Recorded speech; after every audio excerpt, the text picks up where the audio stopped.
Huh. Intro's not working.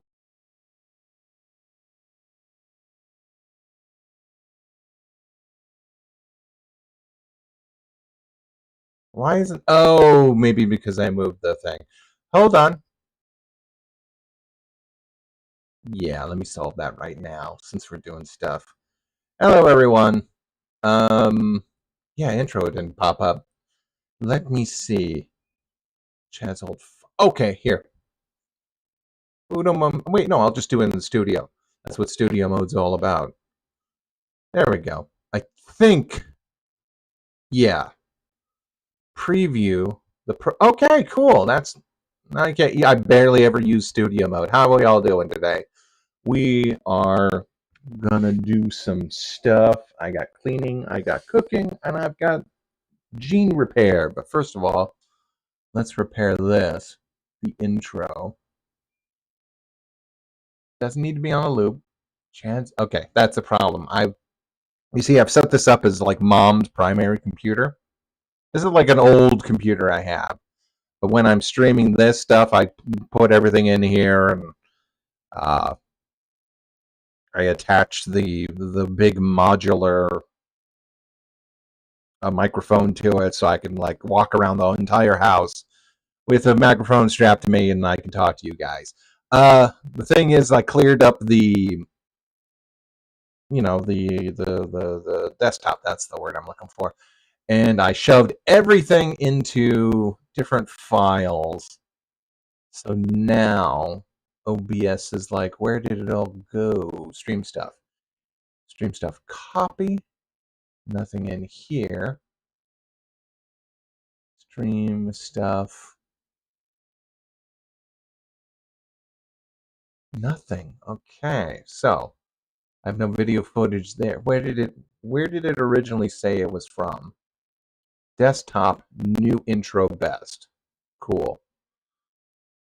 So it must have been being here. New intro best. There we go. There we go. Beautiful.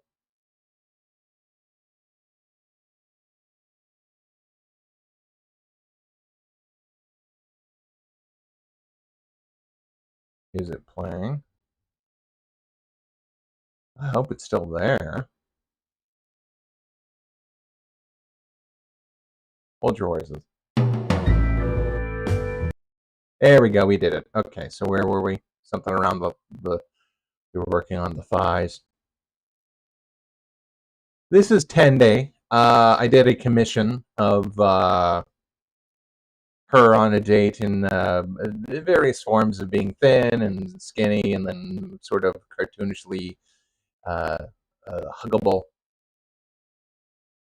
Um, and so I had like a lot of green in my system, so I was like, "Oh shoot, I'll just make another Tendi." But this based off of her. While I was looking for references, I saw this one of the what was it? Lower Decks. I was gonna say Under Decks. You guys are in for a treat today. My brain is scrambled. Um, Under Decks, and they were all like in. It was like a swimsuit, sort of, on the beach playing volleyball. There was a Birdman who I've never seen before. Anyway, Tendi was especially cute because she had this kind of like ring little bikini, and I was like, okay, cool, let's just do that. And I'm using sort of pre-made shapes that I have in my affinity folder. You can like make a shape and then you can like save it for later. So that's kind of fun. It again, with the death of Sora, Rip Bozo. Um,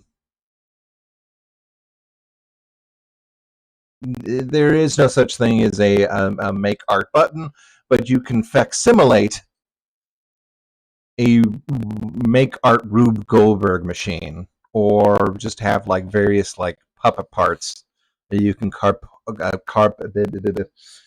put little sections in your head. Carb Compartmentalize. I don't know. Again, my brain's goo. Do I like the Amazing Digital Circus? You know what? Everyone has been going crazy for it. I did see the episode just because, like, you know what? Again, I think I said this last time.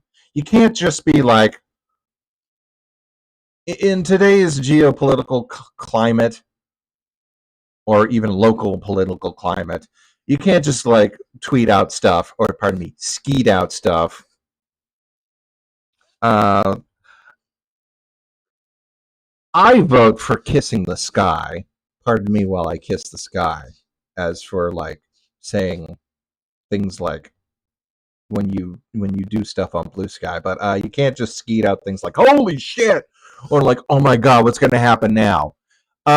Because then that'll send a lot of people into a panic who doesn't follow your little cartoon show. Um, because that could mean any sort of thing. I was just about to warm up my leftovers last night, working on GM notes for Matt. Cool. Hey, was that you? That was, I can't quite remember, but I think that was you making the fish last night. That looked really good. If everything goes well, and then I've still got time, I'm going to do some prep work for a salad we're going to have tonight. But yeah, that was just sort of the thing, and so I had to actually look and see because I've seen clips.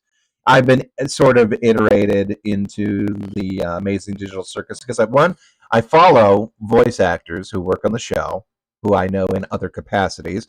I know I've I know artists who work on the show in other capacities, so it's just kind of like I'm not too into it.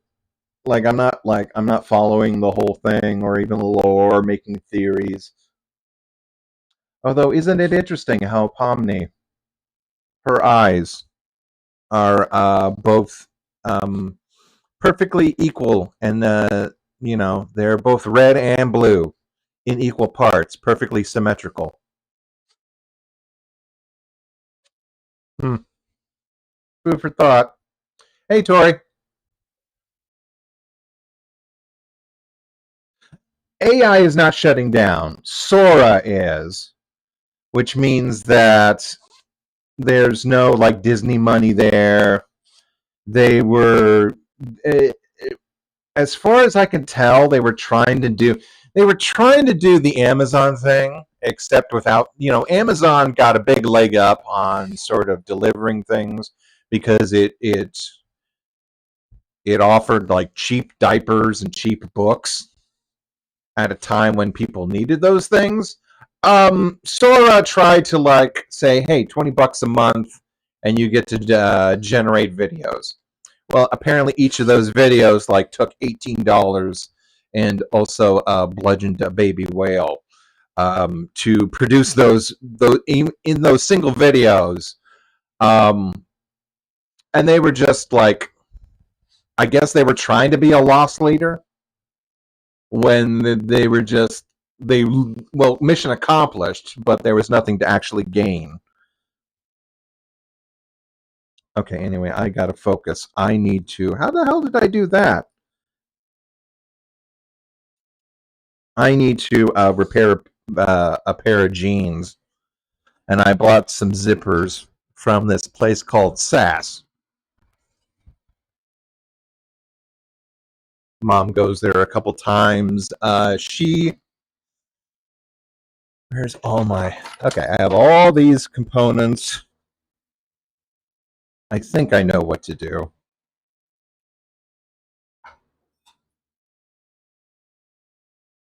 but I'm not sure. Anyway, these are my favorite pair of jeans, so I just needed to do that. So yeah, Rip Bozo. Also, it's also interesting how Kane was deleted the same weekend that Sora also died.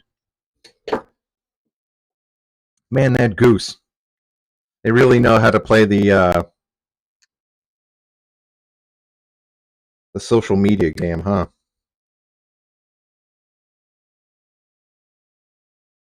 Excellent kit. Trees of street corn style pasta. Nice. I was going to say that should be like. Uh, okay, that just popped off, which is good. I wanted that. Okay. But anyway, went up to SAS, bought like 2 zippers for about $2, and I'm hoping that I can.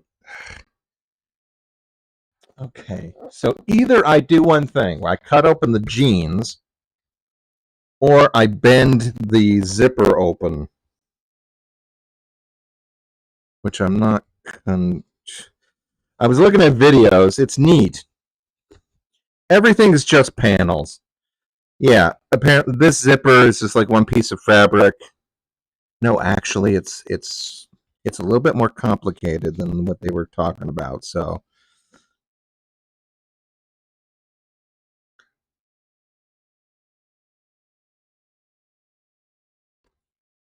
my plan was to uh, just bend the zipper open and then bend it back. And then I tried to do that with my zipper, and it flew away, and I can't find it. I'm going to try to do that with this pair.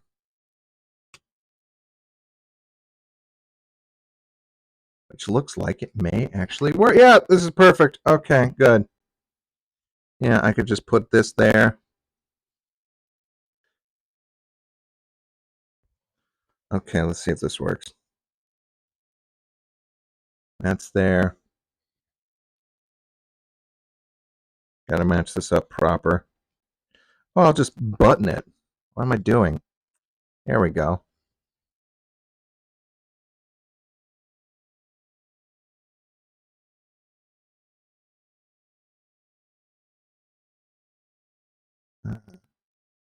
That goes like that.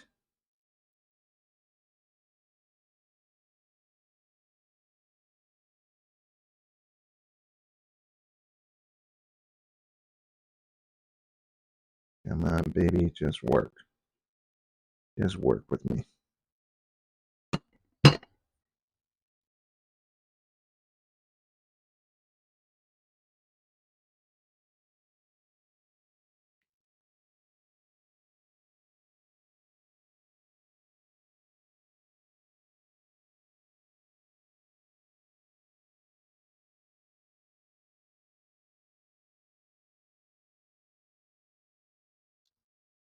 Okay, that's a little difficult.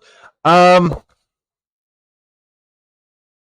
it's a huge strain on resources. People can't do anything with it. Who would have guessed? Anyway, Rip Bozo and a cool system U Altman. Um,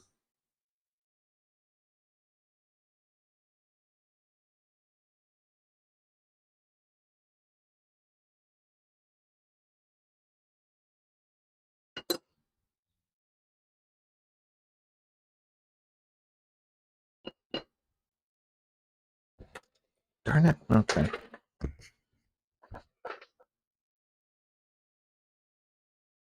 And also, like, I forget what else. Something.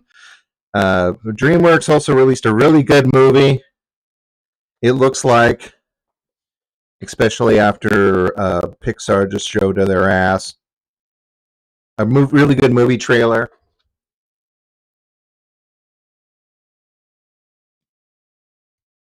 So that's fun. Trump, his state representative, is now a Democrat because apparently we picked up a bunch of seats all over the place in special elections last night.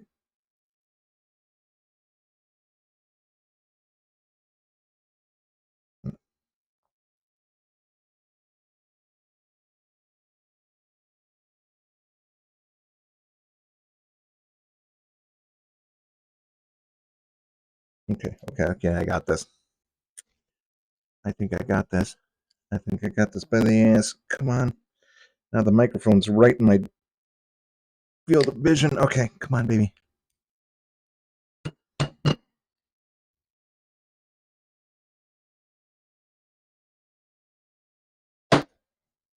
Should have taken the belt off.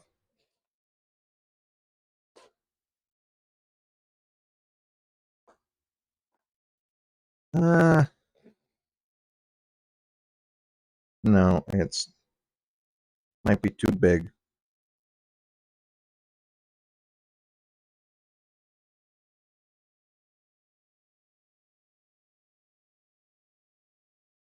They've got weird zipper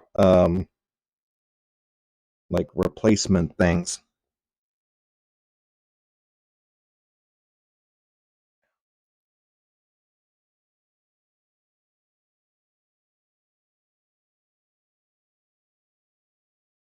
Okay, so there's something going on here.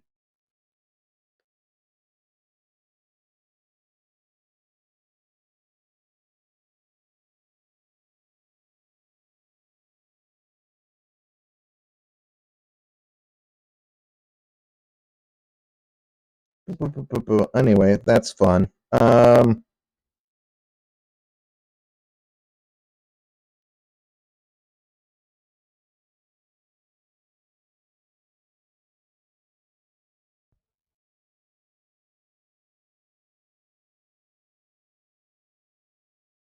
Let's see. Just had a miserable morning. I had to clean my apartment for an exterminator. Neighbors brought the tenant's worst nightmare.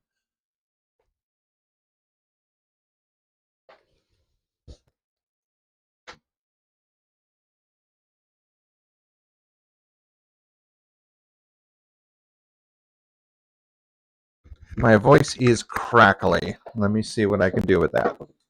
About that. Oh, no wonder. The dog's laying on the transmitter. Here we go. Yeah. That stinks. Come on. There we go.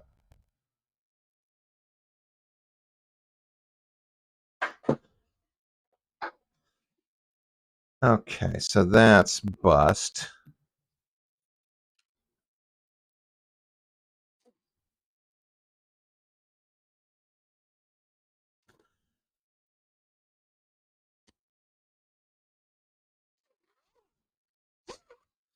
I may have to order that weird. They got weird replacement plastic things where they're just clips. Oh, wait a minute. Wait a minute. Okay, what do I do here? How do I get this out? Okay, so you get this out, but you also replace it. It's the metal dibby thing. I don't know what you call it. At the bottom of your pants. Okay, it looks like a kind of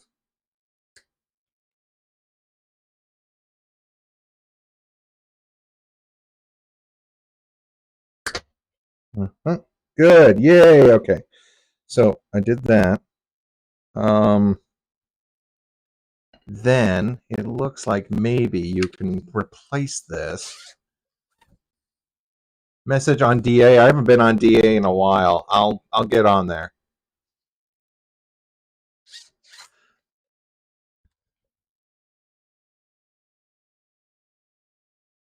Oh, what's the yeah, it's let's see, I was gonna say something okay, a new DreamWorks movie.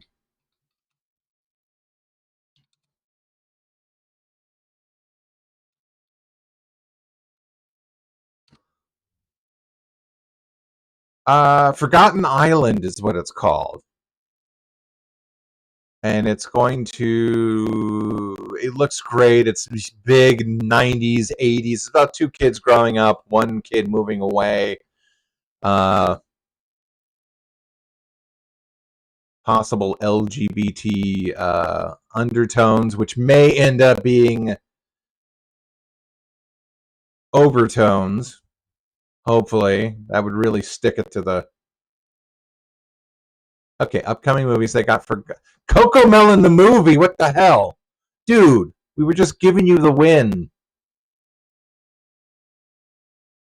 To be announced. Okay, produce. They don't even have producers attached to it.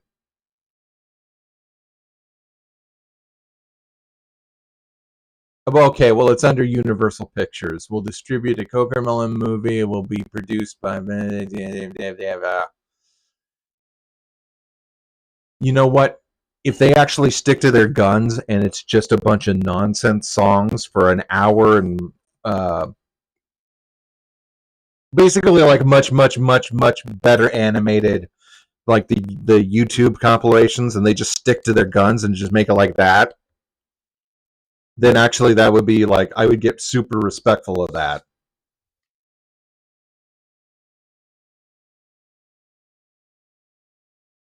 I would be like, bravo.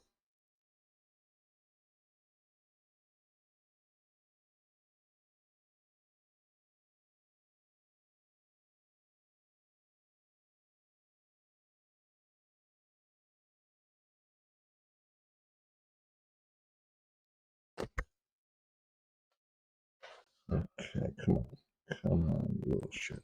Oh.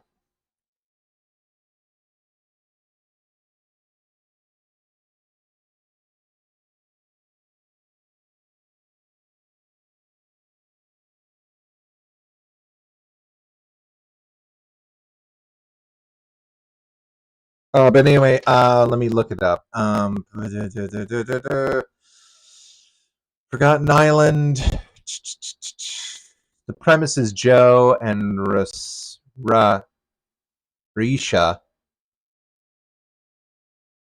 Rasia find themselves stranded in a fantastical world of forgotten island of Nakiali. Uh, they find their way home, come to experience a lifetime of memories and emotions. Okay, that's all the premise we have here, but you can see the trailer. It looks great.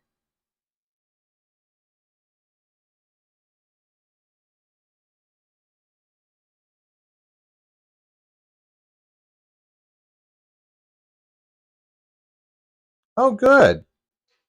Yeah, I will look that up, Borio.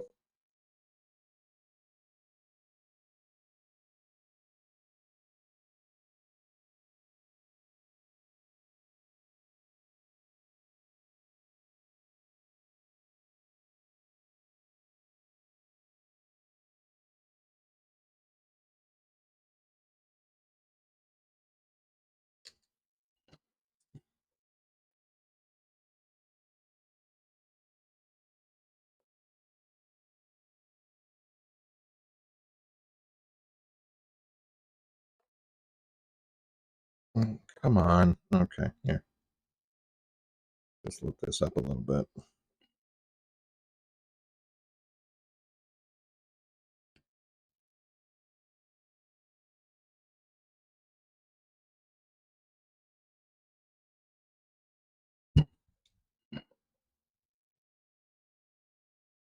So anyway, yeah, that one looks good. Yeah, that's all I gotta say about that.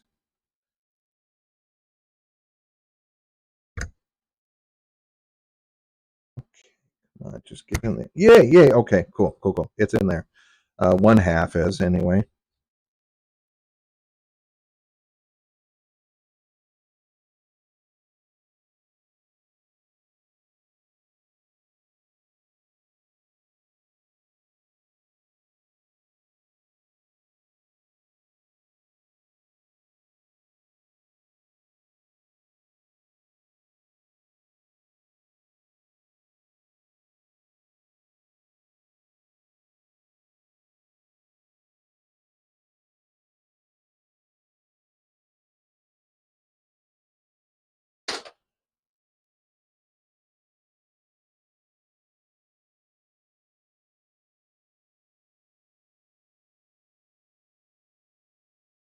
Come on, just get in there.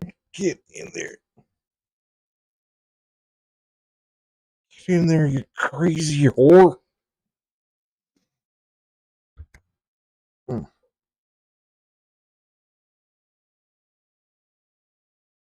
Oh, now I lost it. Great.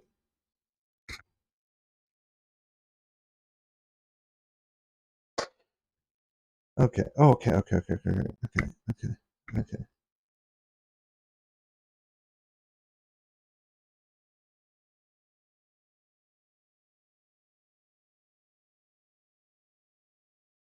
Come on, come on, come on, baby.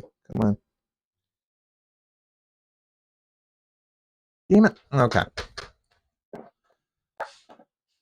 Oh, what am I doing here? I'm trying to, here, let's skip over some of this. If it's not too slow. Here, I'm basically just using Blender to use hand to make a hand, and then also project the outlines into Affinity. It sometimes works really good, and sometimes it's just kind of a slog. But if I can figure out, just sort of, play with it, and that's really what this is. Come on, you bastard. You having fun there, Booker? Not supposed to be on Mom's bed, especially after she changed it. But we won't tell.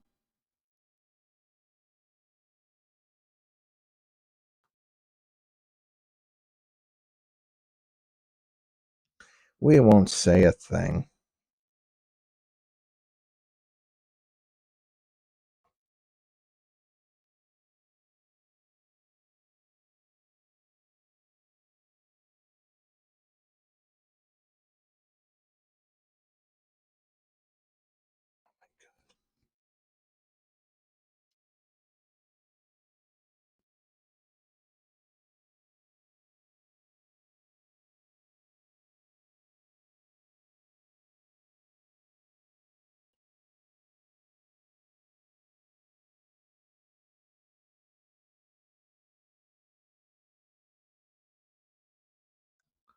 Oh, come on.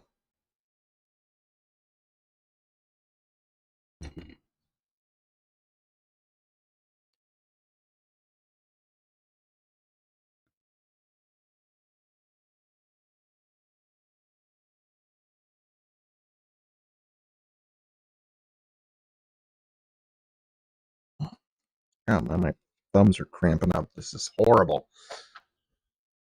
I see some of the right. Well, that's the whole thing. It's supposed to be like these two girls, and they're just their entire journey, going from one point to another in their lives.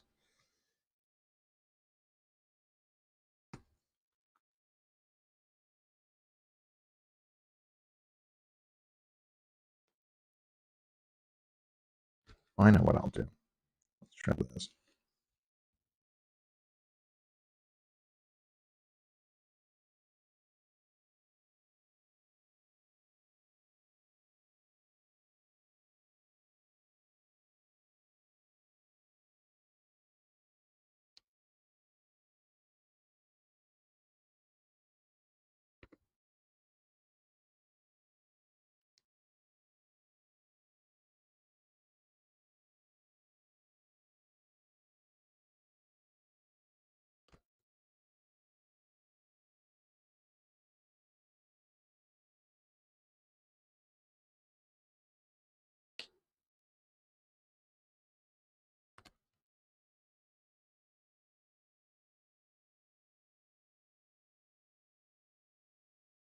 Come on. Come on. Come on. Come on. Come on.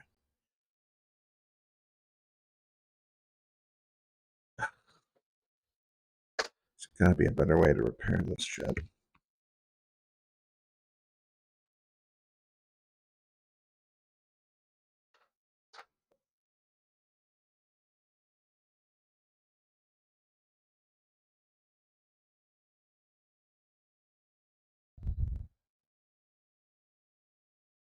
No evidence in a live recording you saying on a bed or anything. What? Oh, I see what you mean. Buh, buh, buh, buh. Why is this? Oh, it's the preview is just paused. Okay, never mind. I'm just moving back over here.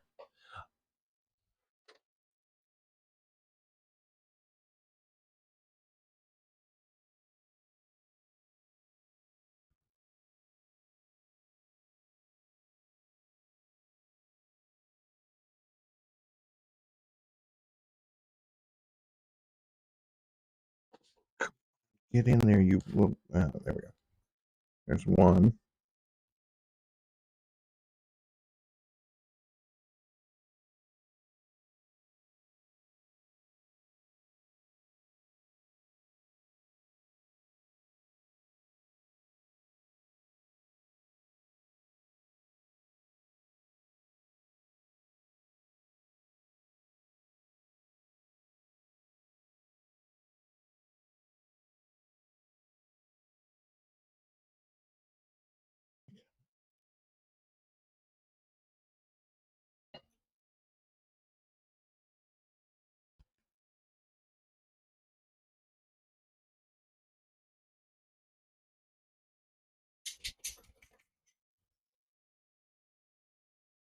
Just get in there. Oh man, you suck.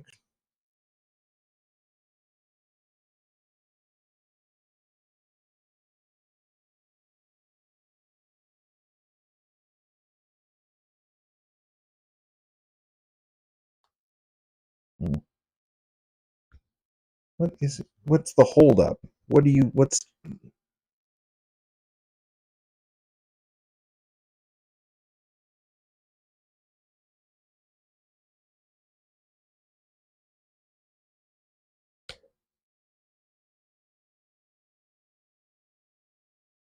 Eh.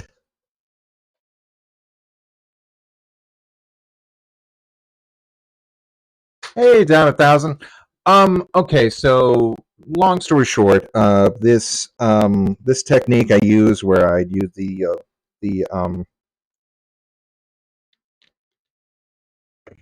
where I use Blender.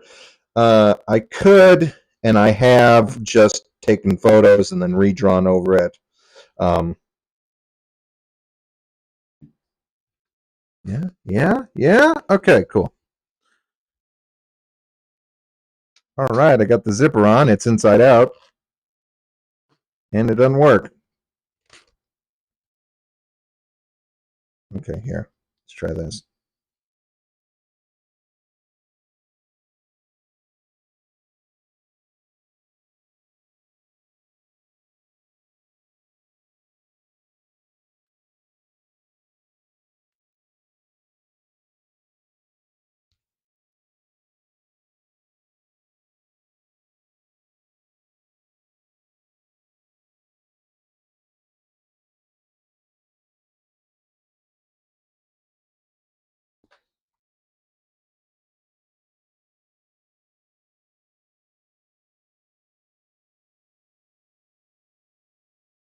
Mm,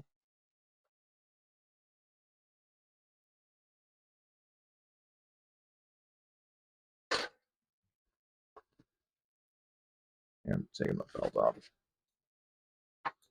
Yo, worms. So anyway, I could redraw it, but then I get uh and it's a thing where like, well, I'm trying to figure out if I can get it to work faster and better for me. So I keep playing with it when I have little things like this. Um, it would definitely be better if I had this for if I'm going to use it for like animating in SVG or something like that.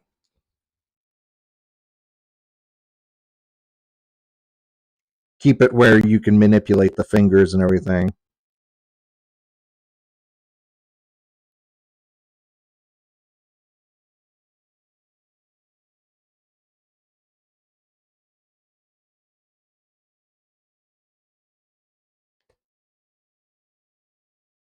Okay, well, I'm just gonna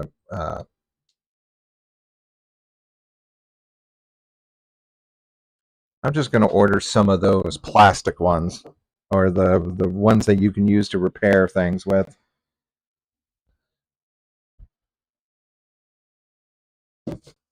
I didn't see any of them over there at that store, so I'm just gonna order some and see what that happens tomorrow.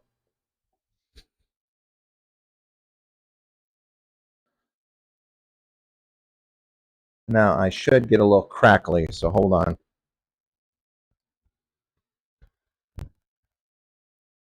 Or no, just wait.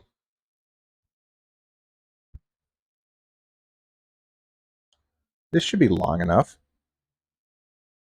Yeah, I could take this in with me all the way over here into the living room. There we go.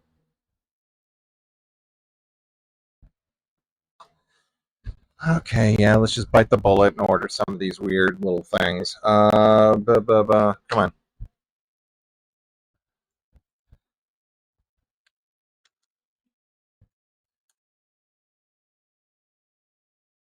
I'm surprised my grandma and mom both had like a just a bundle. Okay, here's a bunch of zippers for like you've got a repair kit. Now this has nubs and shit.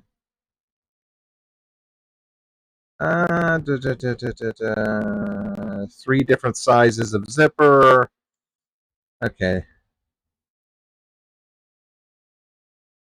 I might be able to use this to repair. Double-sided? Are they double-sided? I don't... Oh, one is double-sided. Okay. I don't need that, though. Let's look if I want just regular zippers or if I want the weird German. They're German, but they cost like 14 bucks a pop. Yeah, they're like metal. They've got a little screw in them. You apparently just yeah, you run it through, you unscrew it, pop the zippers in, and then put it back in. It's like a clamp. Repairs most zippers. Whoa, whoa, whoa, whoa. You said it was 14. Why use the 20 now? Okay.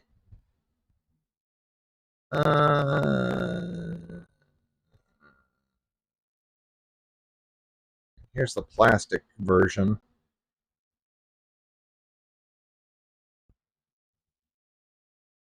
Yeah, let's just try these out. Okay, so I've got that, and then I've got other ones. I got metal ones for later, but they're all the same size, so I don't know if they're going to actually be good in anything.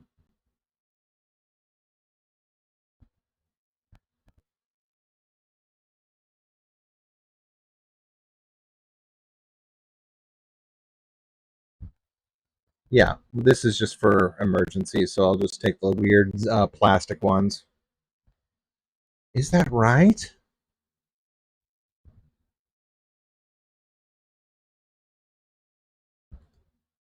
How do these work? Okay.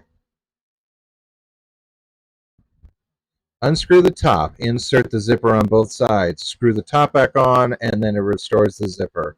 Okay, cool. Yeah. And I can get it overnight.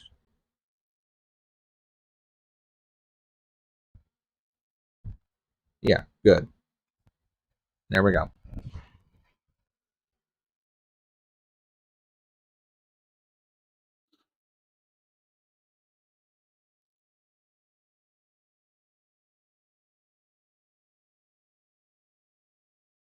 And there we go. Yeah, that sucks. I really wanted a.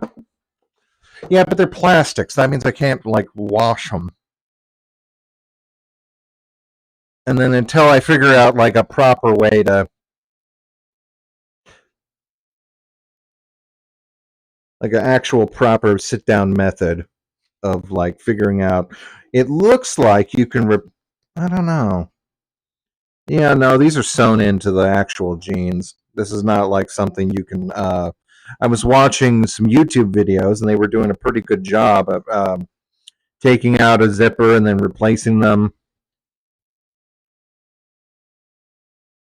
We'll see how these work, and then if I need them, I'll get a proper metal set.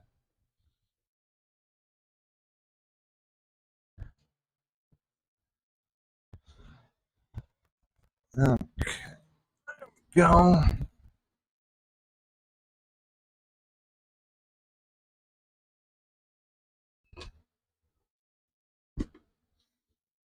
Although it is summer, which means that I could just transition over to like my jean shorts or my nice dress shorts, little khaki things I have.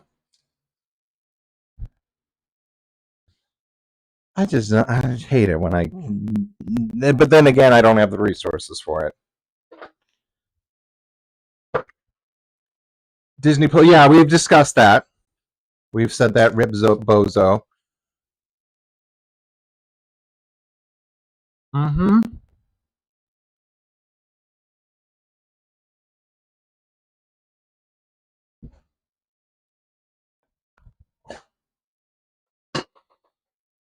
There you go. Okay, that new movie, Lost Island or Forgotten Island. Pardon me. It definitely has roots in says it Filipino mythology, so that'll be fun.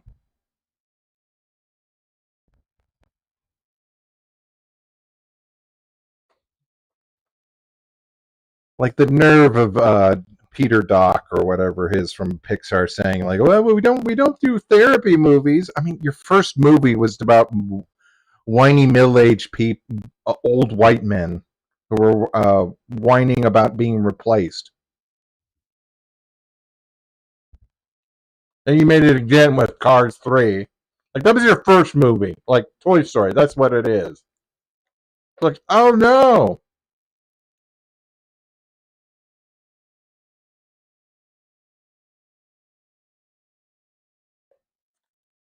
And your second movie was about class solidarity. Let's see, you got right? That Ants was the second one. Yeah, let's see. Let's look down the thing and just see.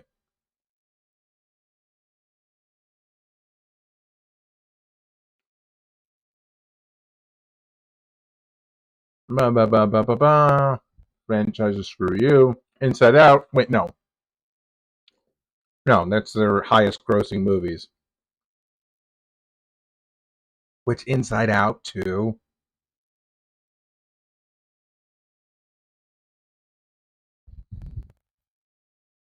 Where's their list? Show me a list, Wikipedia.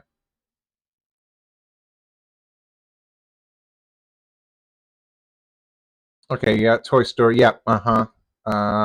And then you got A Bug's Life. Toy Story 2. So they immediate I could have sworn there was a bunch of other ones between Toy Story and Toy Story 2. Wow, they went right back to the well. Okay. Like I could have sworn Monsters Incorporated came before Toy Story 2.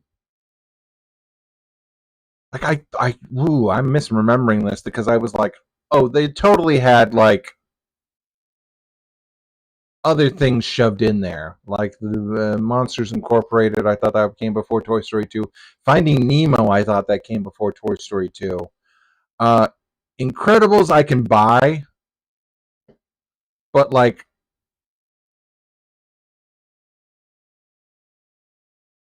I thought, maybe Cars, maybe no, yeah.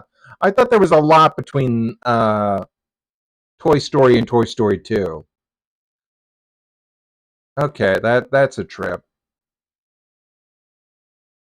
But anyway, middle-aged white guy whining about being replaced, class solidarity, midlife crisis, um, social deconstruction about like that's deconstruction in energy resources.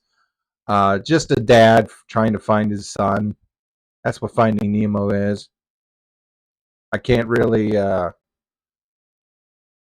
Yeah, maybe you could also say like the fact that humans like kid stole his baby. Incredibles is just a really good family superhero movie. Brad Bird, of course. Cars. Um,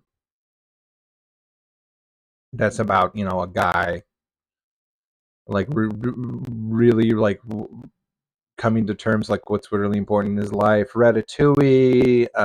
Perhaps a little bit of class solidarity. There was a really good video essay I saw about like Ratatouille and how like Remy was like still not supposed to steal anything, even though he was starving, and uh,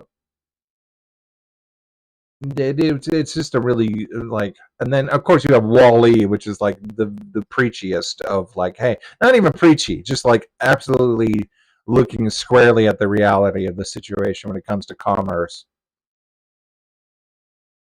The only thing I can think of is that the people that were in charge of the the the luxury the luxury cruise line. Didn't that whole thing didn't evolve into Bioshock. That's the only surprising thing about that. It's like, well, we'll take good care of humanity. No, I that could have like that should have been like total gone shit sideways. Yeah, yeah. There's something about Incredibles being Atlas shrugged.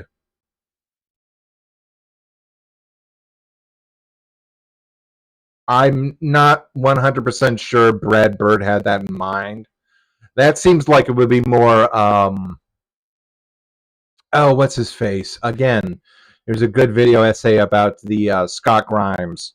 Um, let's see, Scott Grimes. I'm trying to figure out. Like, I follow them. They're Scott Grimes. Inter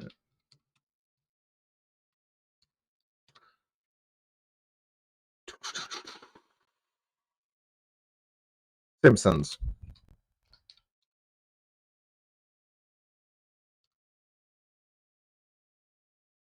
I'm. Oh God, what is it?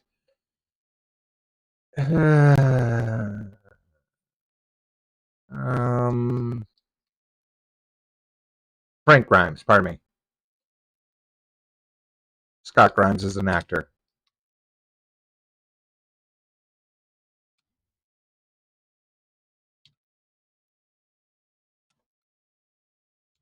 Basically, the writer of the Frank Grimes episode was like a like libertarian, and here we go, Renegade Cut, the Cult of Work, and he goes into the author, the weird bearded guy who just kind of who doesn't like to be interviewed. Apparently, everyone just like says how he's hilarious. He may or may not have been responsible for like giving Family Guy their. And even though he didn't write it, he wrote the kind of jokes that would inspire Family Guys. Weird, like non sequitur, like a horse exploding. Here we go. Here it is. I'm just gonna post that there.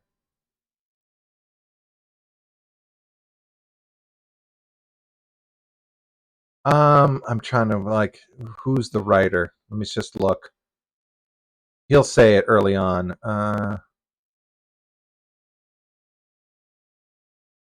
Yeah, it's basically how. There we go. Homer's enemy was John Schwartzwelder, the arch conservative American libertarian. So, like, there is one. They found the one, and they got him. They found the one funny conservative, and the Simpsons got him to work for him. But then, sort of, like, turned. Chose the wrong lesson, and you can argue that, like, well, it's a comedy; it's not supposed to teach a lesson. But anyway, the whole video essay just goes into how like Frank Grimes should have like been upset about. He should have been upset. His loyalty to Mr. Burns and the whole the social structure that hard work should be rewarded. And he gets mad at Homer for like kind of the fact that he is rewarded for I don't know blundering through life instead of being mad at that he isn't. He should be mad at Burns, but he never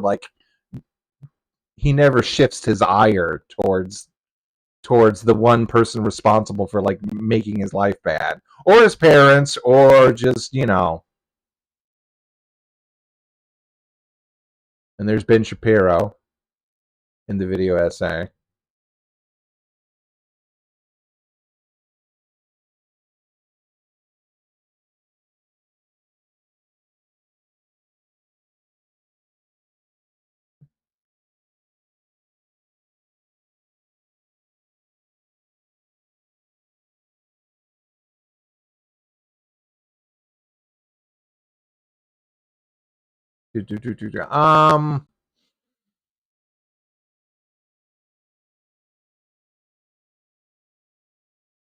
Yeah, I was gonna say. Atlas Shrugged. It's got tinges of Atlas Shrugged, but I think that's more of like your the own self ego of being like, well, you know what? People who you want to be recognized for your abilities and you want to stand out in your field, or at least be known for your contributions in it. And yeah, but anyway, that you could read the movie that way, or you can read the movie like again, like it's a coin flip, I would say, because the main focus of the movie is a man and his family and trying to navigate it through that way. Um, but there's other things that perhaps the authors introduced but were not intended to. For example, Bob gets angry at the insurance company. Like, I don't think any conservative would get like super. Although even like Ayn Rand was she hated Reagan's guts, and I don't know, but I don't know if she hated his guts because I honestly, even then, her own life, she ended up in government housing because someone ran away with all her book money, because she was not Herculean enough or Atlas enough to like. She shrugged basically. Um, Blinked.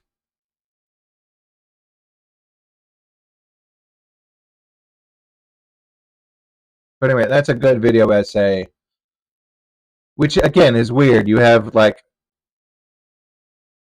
Bug's Life, which is certainly class solidarity, or more of a class solidarity angle, even though it's basically Seven Samurai. Um, Again, the early Pixar people might not be as brilliant as we consider them. Hmm.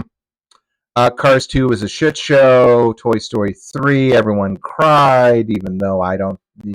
And by the way, you only ever cried because you thought that was the end of the adventures of these characters. And now, congratulations, you got Land Before Time.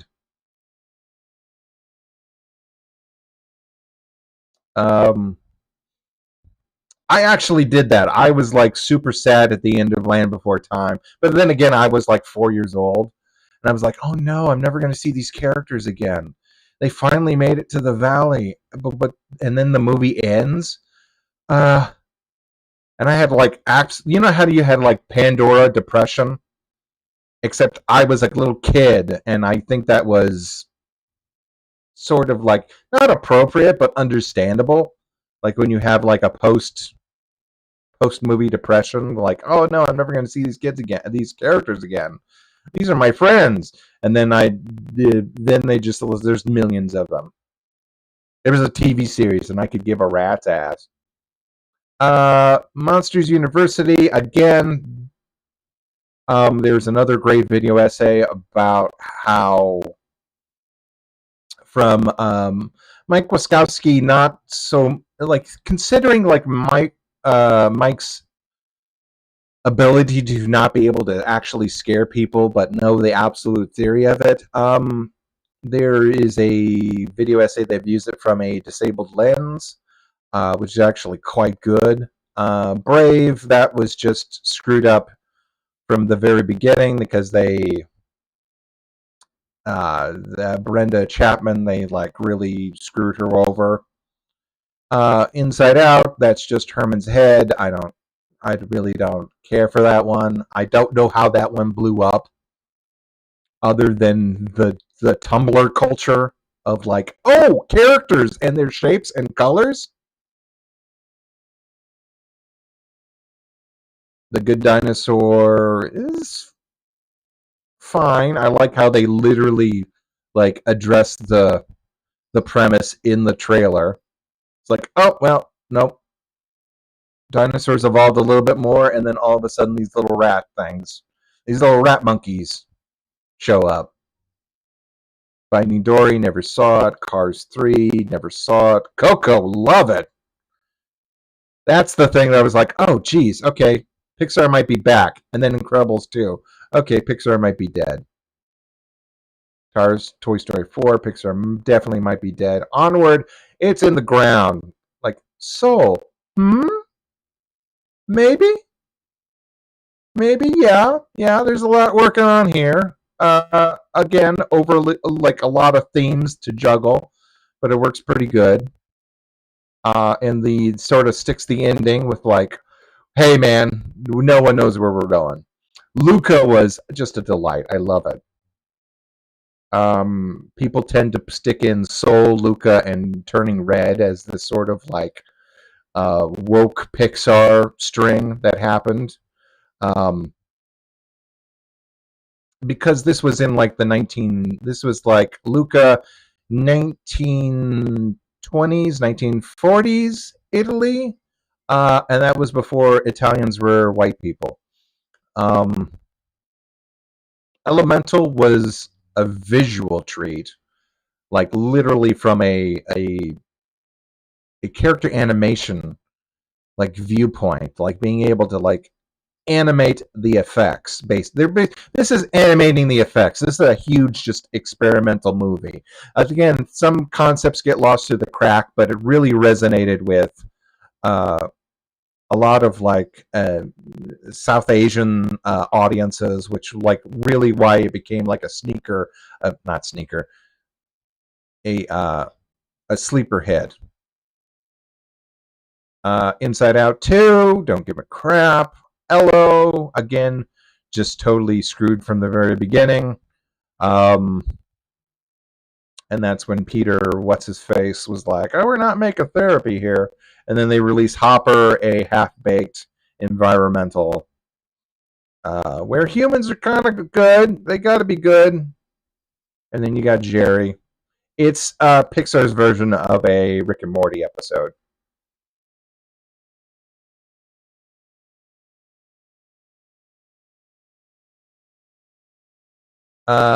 Without Googling, which Pixar does not have John Ratzenberger? Oh, uh, which movie doesn't have him? There was a thing where he wasn't in there and everyone got upset. Okay, he was the snowman. He was, I'm trying to think. He's always been the piggy bear. Is it Lightyear? Oddly enough. Wait, was he wasn't in the was he not in a couple of them? Which Harpin does not have?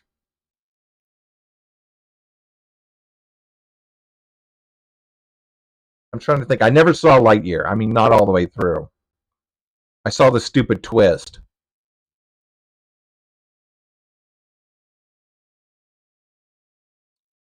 Oh.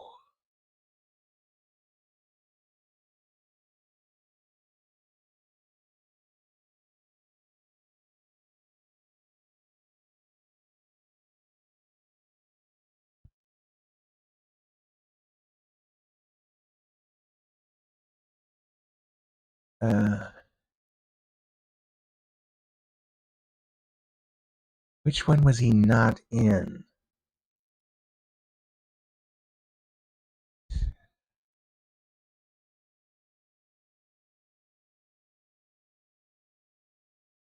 I don't remember him being in Luca, and I loved Luca. I would have watched Luca, but I don't. Was he like a fish? No, no, fish don't talk. Fish or sheep in Luca. Uh, I don't remember him in Turning Red either. What was he in Turning? Was he one of the tourists or like a manager?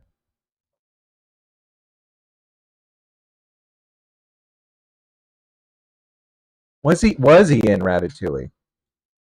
He's in every Pixar film but one.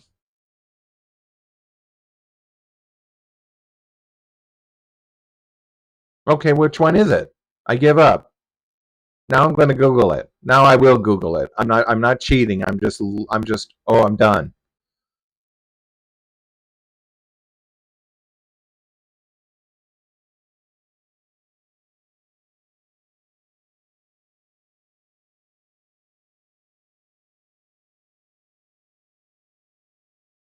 Okay, he says he appeared in likeness only in Soul, but I guess that counts. And then continued his absence with. Okay, so he wasn't in Luca or Turning Red or Lightyear, which is weird because Lightyear should have been the one he was like most in. Like they should have actually given him a starting role. He should have been Old Buzz. Shit, screw it. He's the maitre d' in Ratatouille. Oh my gosh. Okay, yeah.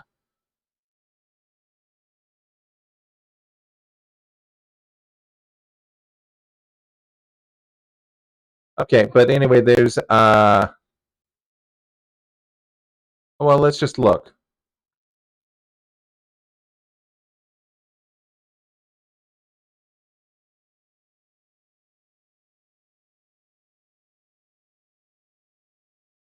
Okay, so starting in Bug's Life, he's the circus announcer, the BT Flea. Toy Story, he's Ham. Monsters Incorporated is the Yeti. Spirited Away, he's Anna Ikai. I don't count Spirited Away, but Spirited Away was like at the point where Lasseter was trying to like impress Senpai. So he really like it basically cemented Disney into bringing over a lot of Ghibli's films for a bit. I think now they have a deal with G Kids. Um, Incredibles. He's the Underminer, of course. Cars. He's wait, what? Mac. But it also lists every other thing. Okay. Ratatouille, he was Mustafa. Ooh?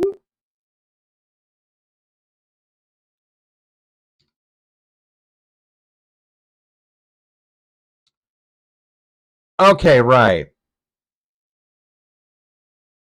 Right, that guy. Well, that's good. I mean, I didn't even notice that guy. I guess I did. There's a point where he's like, "They love it." Let's see. Wally, he plays John. I don't know who John. Oh, John. John. Okay, yeah, the guy. The guy. Up, he's a construction foreman. Toy Story 3, he's Ham. Uh, Ham. Brave, he's Gordon. I don't know who that is. Monsters University, he's Yeti. Ooh, that's before. In Planes, he's Harland. Uh,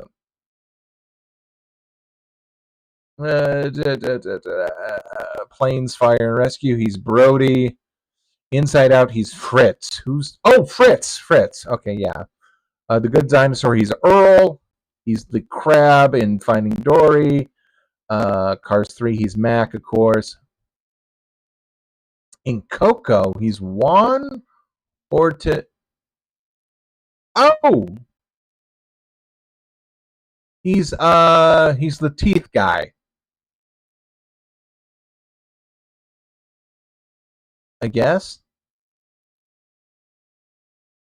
Yeah, he's a character that appears. His dentist has him on his. It's a joke because he smiles and he's got all teeth, metal teeth. Photo for passing successfully due to a photo being on his dentist. Or Elfrida. Pardon me, I don't know that word. Even though I have friends that have them. Um,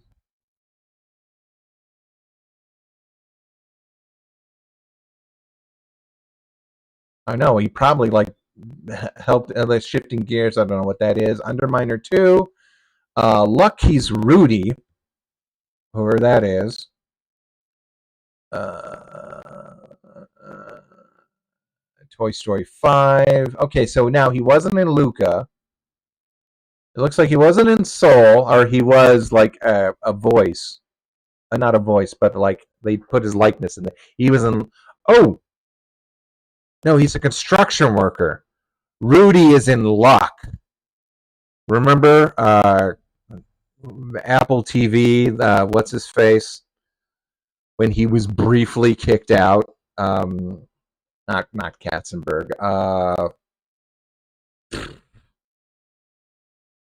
Oh, craminy. Lancaster? No, not Lancaster.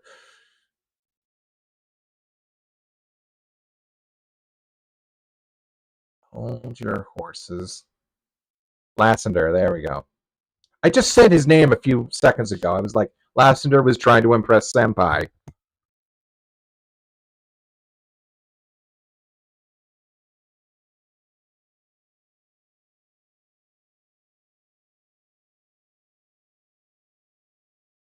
Right, I know Planes wasn't, but Planes was inspired. Are you biting your toes? Okay.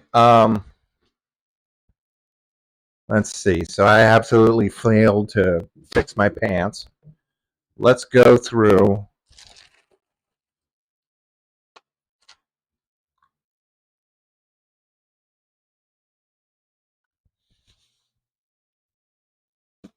Let me sweep up. I gotta sweep up. I gotta do that at least 2 times a week for all the weird, all the dog hair.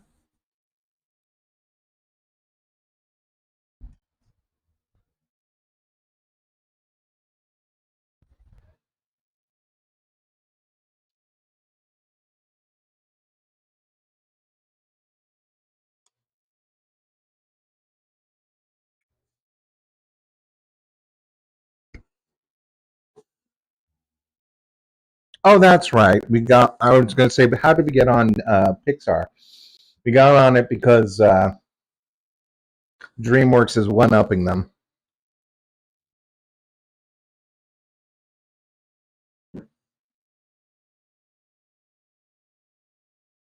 Well, they were doing really good. I mean, Turning Red was great, and that was them trying to push the body shapes a little bit and animate something really cute and fluffy. Um, but then again, like I said, Luca also had that incorporated the transformation. Like they really animating between the two character models with the human skin, and then all of a sudden it turning into scales. That was like super technical and impressive. And then again, Elemental, you could laugh at the premise, but like the animation style was like really, really, really, and also the world building. It's like it was basically like problem solving for how all these different people would like interact with each other. And the incense scene was actually like really, really inspired.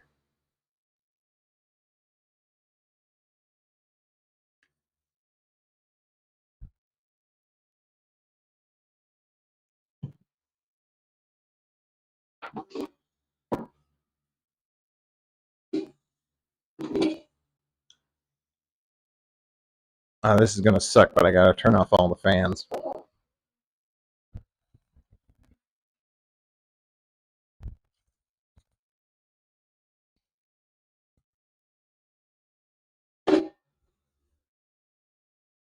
No, don't get up. Don't get up, Shadow.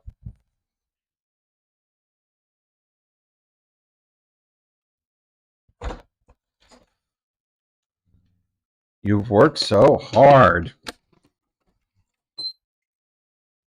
There you go. Go on. We got him these little kitty tubs. We got him these little kitty tubs. We're going to use it to give him baths.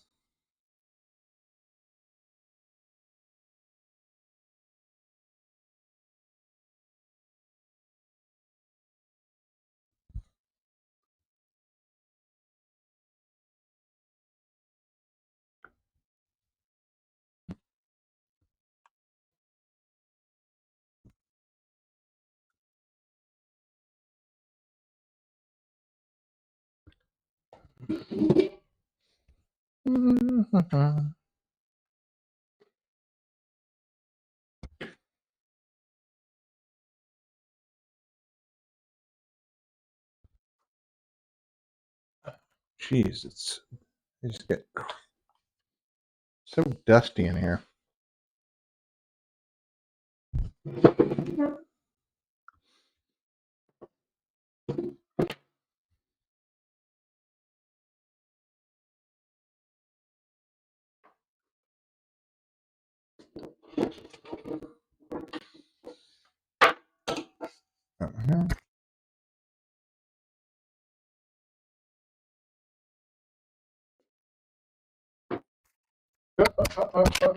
You guys fell.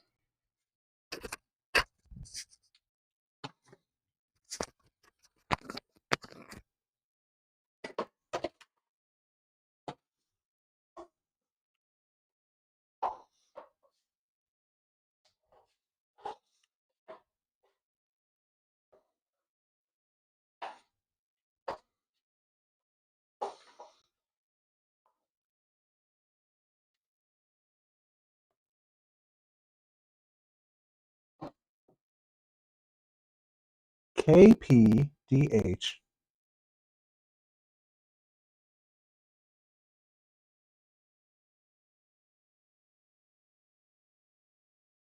Right? Again, there was that period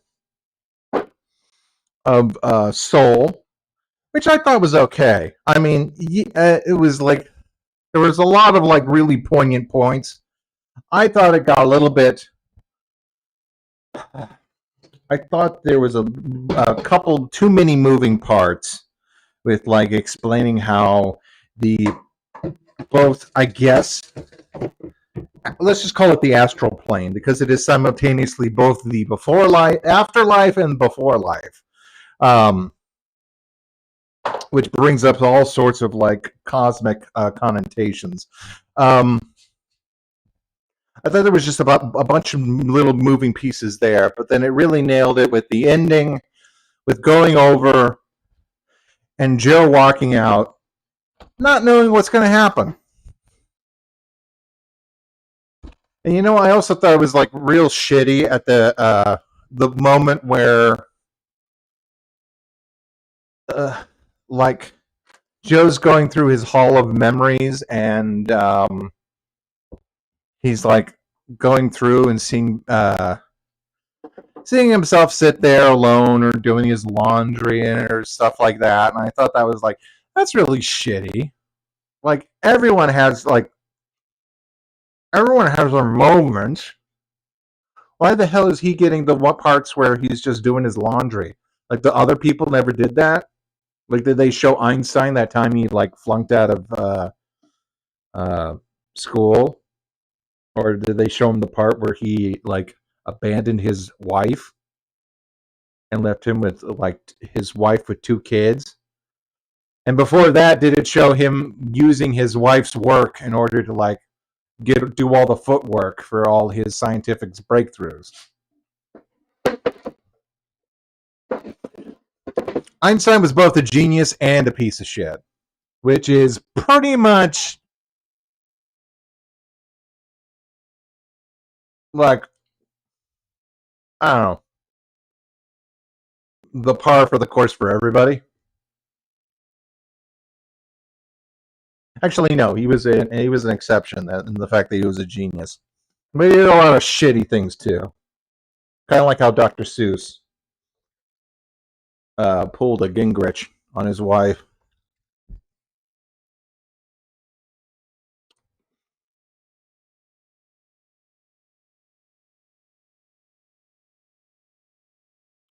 Those are the extra working parts that I think would complicate things a little much. Like you've got that whole of like memories where it's just like, well, here's all the great things you did. When you think about it, that whole opening sequence is just like propaganda for life. It's like, hey, we're going to put you, we're going to mix you with all these different people. But then again, that just sets up the joke of soul 22, I guess, of her being an old soul, which means that, I've been called an old soul just because I used to like read a lot of stuff in school, and you impress the older people around your friend, your mother shows you off her to your friends, and you can just say something. She's like, "Oh, you're so wonderful." And, the concept of someone who's like learned or whatever, which really is just a setup to the joke. Doesn't like answer any of the questions like, well, do all these do like are you going to show them the bad parts of life? Like even if um Mother Teresa is your I don't know whatever they call it, the teacher. Even if Mother Teresa is your teacher, is she going to show you all the times that she? I mean, she pretty much just let people die, let like all the kids suffer unnecessarily. She from her perspective, is she going to be like, well, yes, these people died, but they went on to heaven. Also, this whatever this is, Jesus didn't say anything about it, so I guess I was wrong about a few things.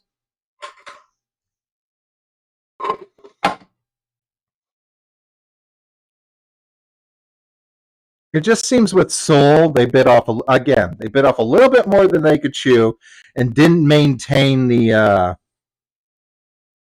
They were trying to like they were rocking a razor's edge between telling jokes about the situation and then really trying to be like, isn't a tearjerker? This is like really important. Which again, they kind of nailed it at the end, but like getting there was a little bit of a iffy thing. Turning Red and Luca were just like perfect stories. Like, great, okay, you've turned it into a elegant paint brushstroke.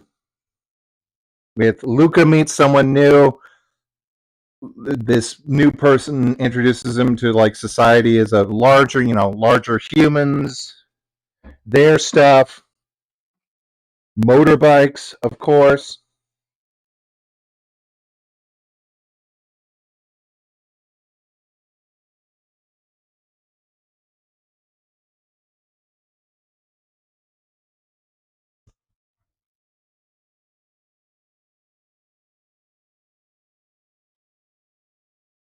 Wait, Turning Red become before or after Luca? Hmm.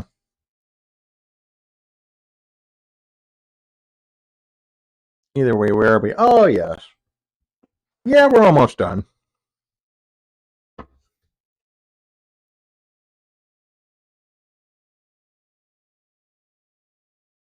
Oh, on a related note with the drawing, I did find a setting that I don't know. It was a set. I forget what the actual setting was, but it was like it makes I up bumped up the memory, and it made the pin more responsive. So that's nice. That improved it a little bit. That was after I did this one. So one thing about Affinity, I was always like, there's something a little finicky about this, and I don't know what it is, and it was just because I had it on lower settings.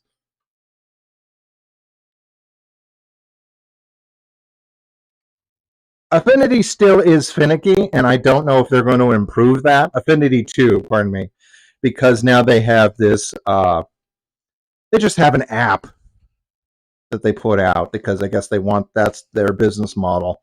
Um, it also has incorporated generative AI, so I'm not like really excited about that. I'll just take this and keep using it. Thank you. Oh, that's a pearl or a fake pearl. Hey, Andre, didn't see you come in. Ooh, storm prepping. Yeah, that's always fun. Well, I hope everything works out for you.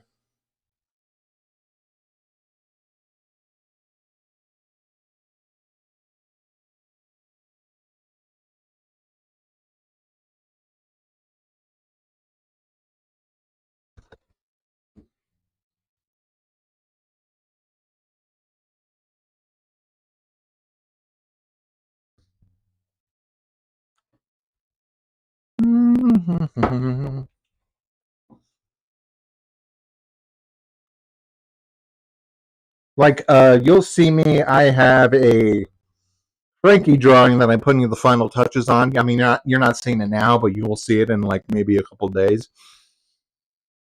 Um, After I made those changes to the program, it seemed to like really work a lot faster.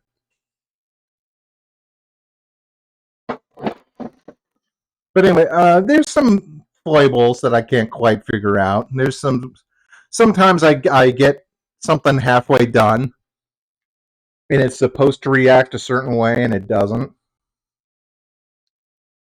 And I can only assume that's because I like did something down the line.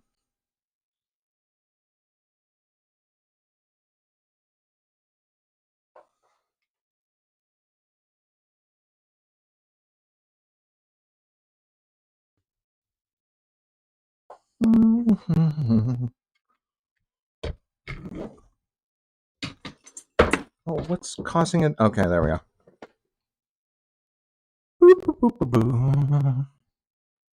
Don't you get scared, not Chance, Booker. I'm just sweeping up.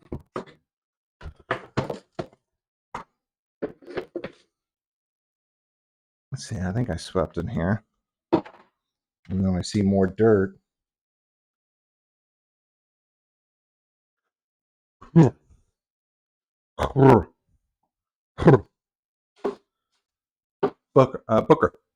Booker.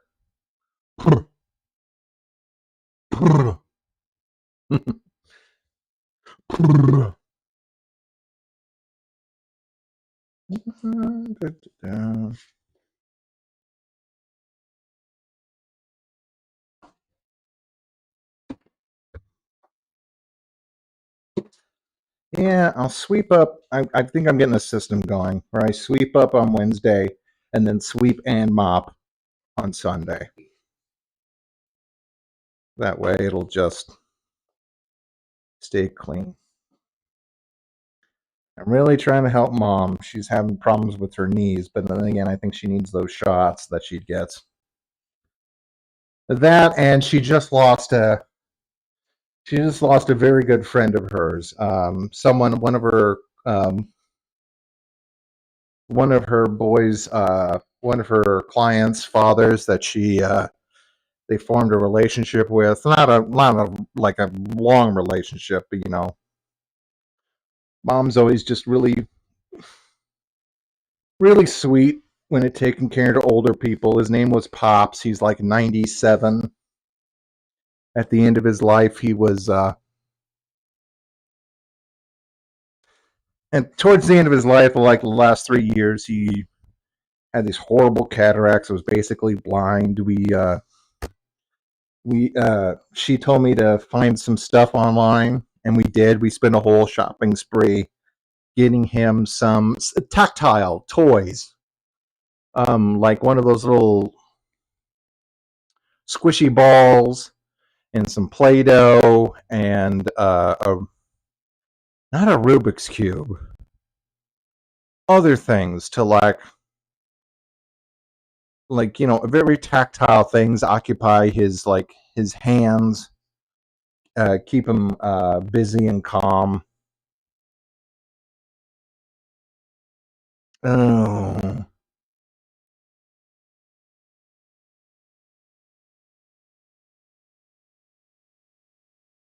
Oh, okay. Now we're moving on to Teenage Buttercup, which I got on my shit again. I was listening to the Sad Boys, which is a really fun video cast. I mean, it's supposed to be like a podcast, but they just like do videos. And one's a former I think one was an artist and one's a former like computer programmer. Like actually has some really decent insight when it comes to the actual programming involved in how not generative AI can work, but actual like hard nosed like programming can work. And they basically just sit and they dunk on like anything that pops up. Very liberal, not liberal, very leftist perspective on current events. They ragged on who's the egghead guy who was like, you shouldn't have any sort of introspective. It's bad for you. And they spent like maybe an hour dunking on him. It's like really fun to listen to when you're just drawing or something. And they said 4chan basically lost a lot of its money and its structure like in 2022. I was like, well, shit. I like back in the like 2010, like they were posting all my artwork over there, and so that kind of like I was like, okay, I'll duck in for a second, and then I met a lot of like really fun people over on CO, um, especially in the draw threads. I met Herney, I met Jaxo, I met uh, let's see, Herney, Jaxo. I don't. Cake,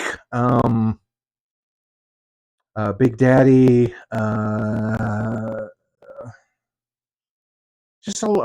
yeah, just a lot of like fun and interesting people. Like the draw threads are like it's kind of a little bit.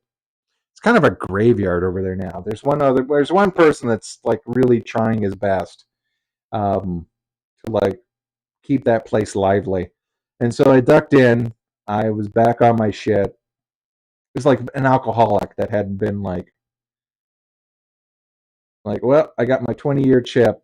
Time to throw it away. So I went on there and I was like, okay. And I did this was a request. It was actually showing teenage Buttercup using her superpowers. And so you'll see it. I have her I think the idea I was going for was like some sort of rock falling on the town and she's like stopping it. Turned out really good. And again, a good excuse to just use affinity. Especially since like the Powerpuff Girls design just reeks of vector drawing. Um, oh, you have a beach house. Cool. Hey, Condor. Condor, you're the guy, the fish guy, right? No, I was making fish in the Discord. I forget. Um, I fell. Oh, one of her hats. Um. Anyway, so I went there and I did this and I did another one. I'll show you guys later. Um, yeah, it's about the long and short of it.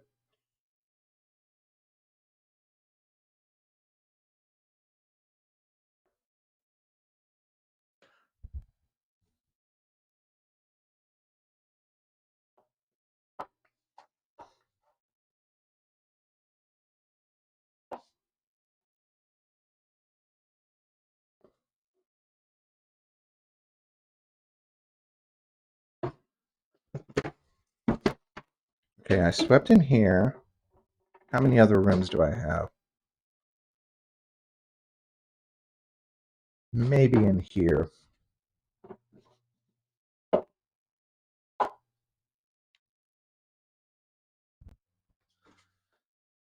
Yeah. Okay.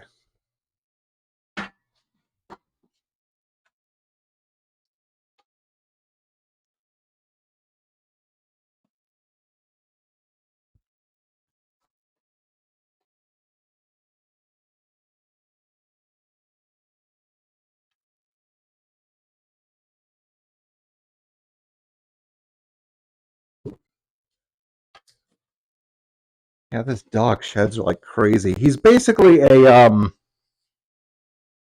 whatever Lassie was. Well, that's what Shadow is, except he's like jet black. Hence his name. Also because he likes to like stand right under you. He likes to stand real close and be like with everybody. They do the cutest things sometimes.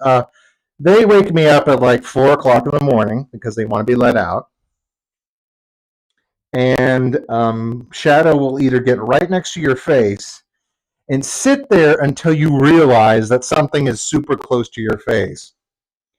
I think that's learned behavior from when he was babysitting Remy, my niece. I hear that some dogs do that. They go and they check on the baby and see if they're like still breathing and stuff by getting close to the nose to nose. That's also probably pack behavior. Um,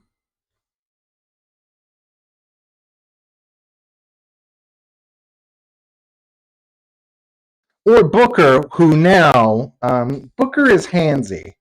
He will, when he's hungry, he will smack his bowl. He'll go over to it and go ping, ping, with his big old paws. Or in my case, when he needs to be let out, he will just smack the metal part of my bed. I have a metal frame, and so he just goes bump, bump, and I'm like, okay, okay, let me get up.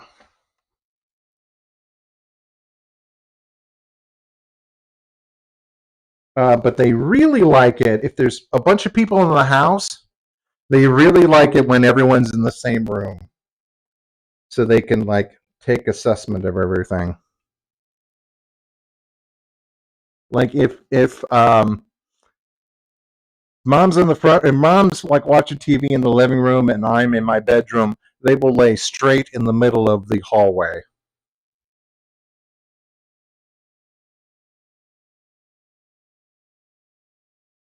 Yes, Little Britches, who I was yes, Remy is Little Britches, and Little Britches was ironically the name that Grandpa gave me because I had very short legs as a child. As a baby, they were like, "Oh my gosh!" And then I grew with the rest of my family. The Rocco side of the family actually doesn't have that many tall people. It's weird. I got all the Italian looks of the Roccos, dark hair, sort of an olive skin when I get in the middle of the sun. Um, but I got the height from the Kirkpatricks, which was my grandfather.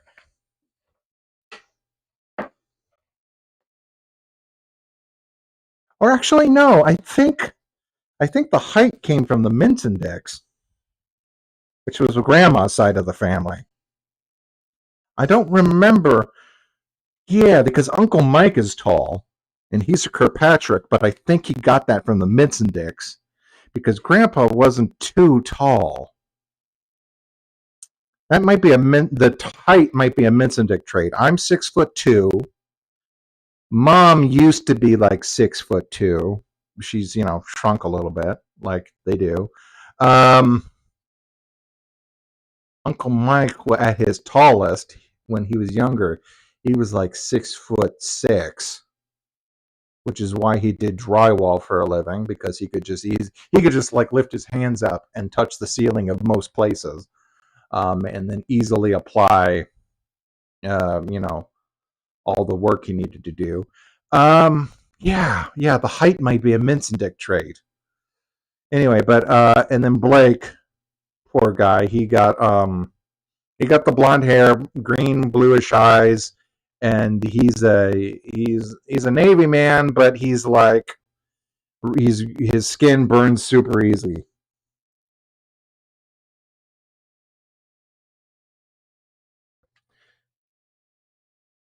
Right? That's one thing. When I met everyone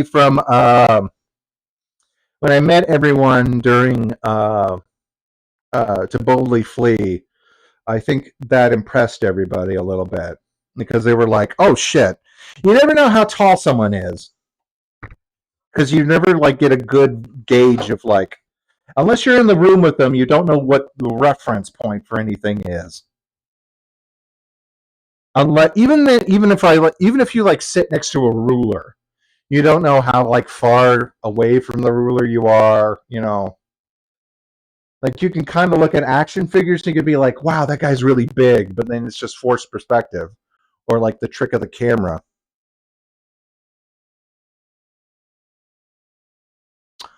Um, Doug is maybe he sits about on my nose. Like, yeah, I would say like he comes to my nose, which is not horribly short, but like I don't know. I've seen that before. Maybe no, maybe on my nose, maybe my eyes. That's about right. That's about right. And Mikey is like really short. I hate to say that, but I don't hope he doesn't take any offense. Poor guy. I think he just lost his cat recently. Who's Lindsay is pretty average. I think she comes to my nose. Paul Dugan is probably about as tall as me.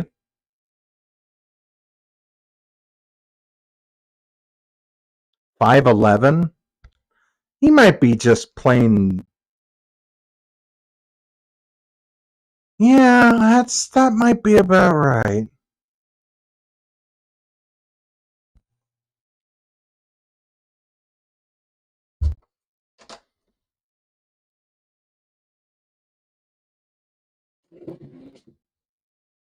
Anyway, how did we get on this? Oh yeah, the dog and their hair.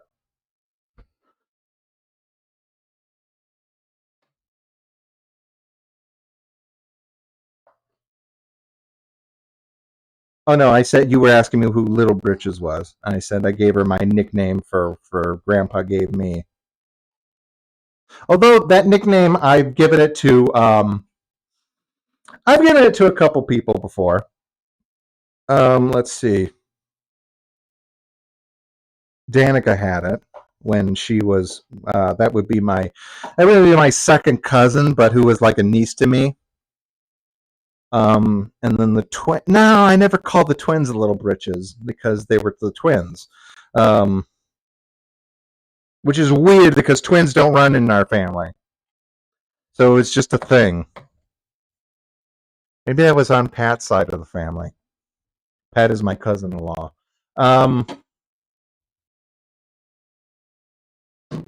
Actually, no. Scratch that. No, that wouldn't even make sense.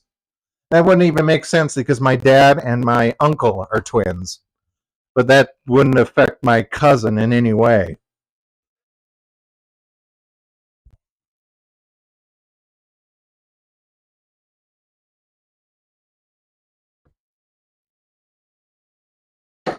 And then I called Grandma Captain, and then I called Mom Captain now, just out of like like you got a Captain or I Captain, and I got that from Grandpa, who himself was a seaman. He was a U-boater in no, it's not U-boat. He drove the boats for little, I don't know what you call them, like schooners or the smaller boats that go off the bigger boats. He was one of the drivers.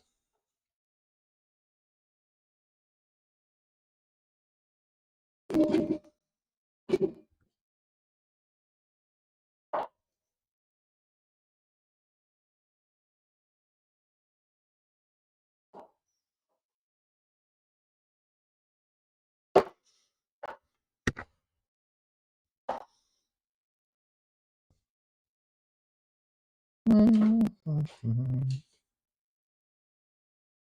I knock anything? Nope. Like, did I knock anything loose?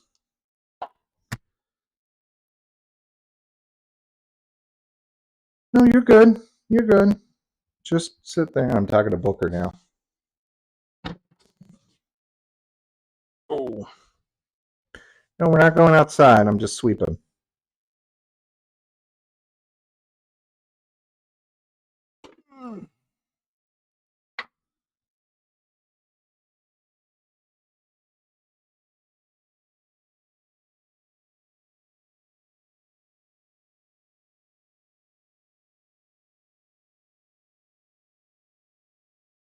Come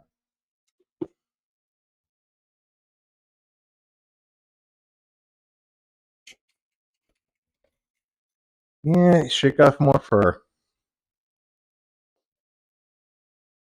Booker doesn't shed that much, but he's starting to. He is getting his summer coat. Shadow will just shed and shed and shed. He's constantly growing new hair.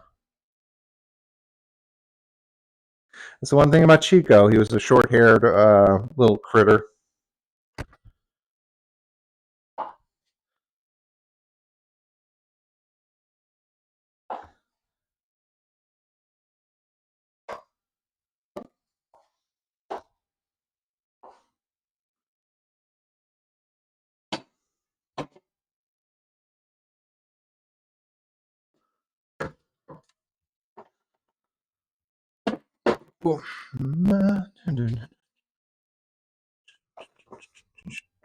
How you doing, Shadow?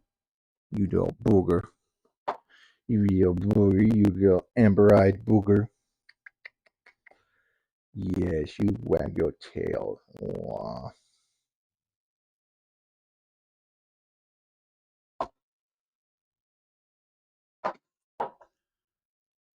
Vacuums, they avoid them, but they also start barking at them if they're too close to them. Oh, short hair still shreds, but I mean, sheds. But Booker, Chico didn't. My grandpa was in Nam. I actually flunked his placement exam.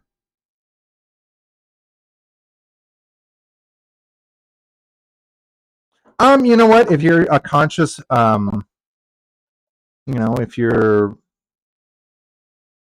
if they catch you when you're trying to run away from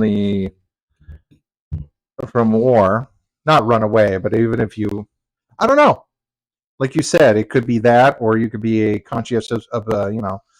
I know there were still people that also still was like, hey, I don't want to kill anybody. I'm just going to work.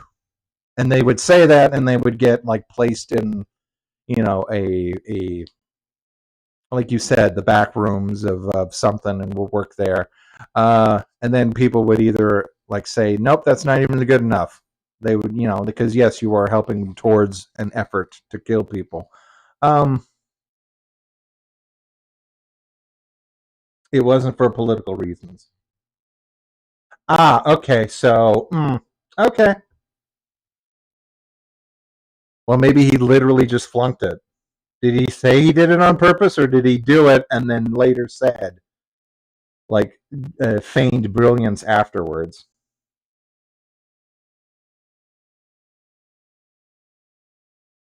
My grandpa was in World War II, so we're talking. Again, you have to remember, I was born very late in life. I'm not actually I might be an elder millennial. I'm not sure. Or older. I might be a Gen. No, I don't know. I was people who are born within that 5 year gap between whatever they try to say. Uh, always get it's always funky. Then I grew up when I grew up.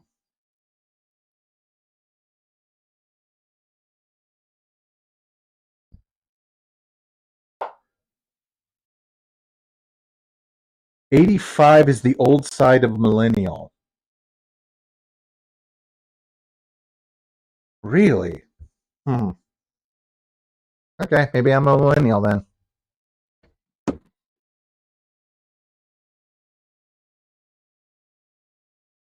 Are you sure that's not the old side of Gen Z or Gen X?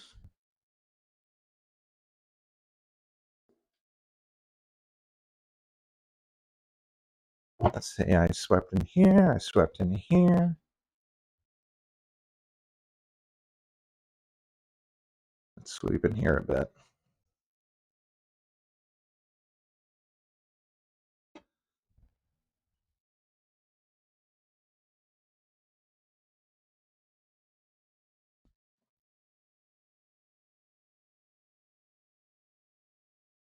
Gen X is like 65 to 81 to 8. Huh.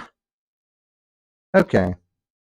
See, that's the problem. Is that you have the baby boomers who are literally born out of like the year or two after the war ended, and then everybody was open to these like these this the shockwaves of all these both scientific achievements and social programs, both that were trying to help people and negate people from achieving certain things, redlining and all that shit.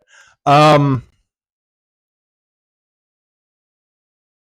yeah, there's no really like hard big event that I would say like that quite matches that. Although all these journalists are saying, they chase the trend. Okay, here's Gen Alpha, here's Gen Z, here's Gen X.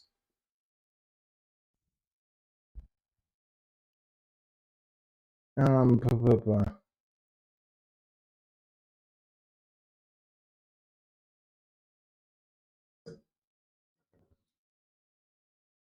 Well, I know what I wanted to do. I wanted to move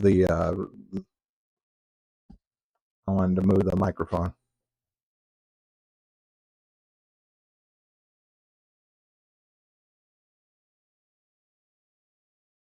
Yeah, Doug seems like he is part of the Gen X.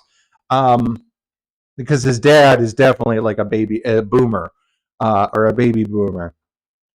Very nice man. And I met his mother too. Very nice people. That's where we went over to. We filmed a bunch of stuff in the sort of like the backyard, and then just sort of this like grove area at the end or in the middle of certain things.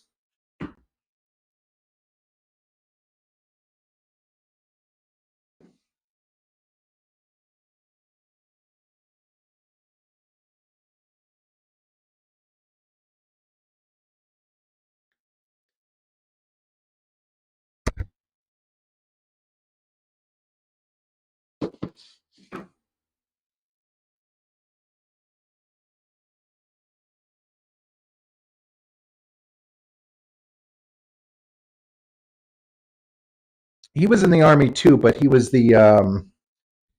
he did the Corps. I don't know, like marching band. I don't know if he was like uh,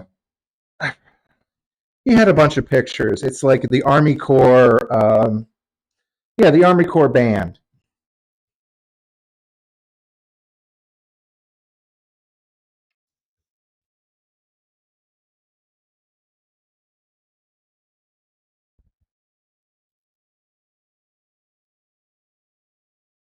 And I think Doug's mom worked in music in some capacity too.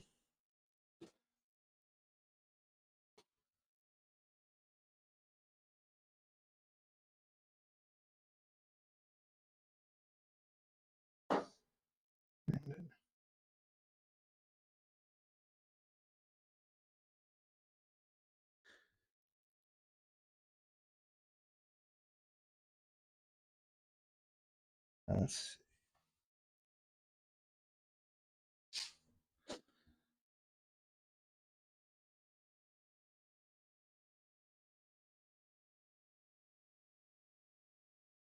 come on. Oh,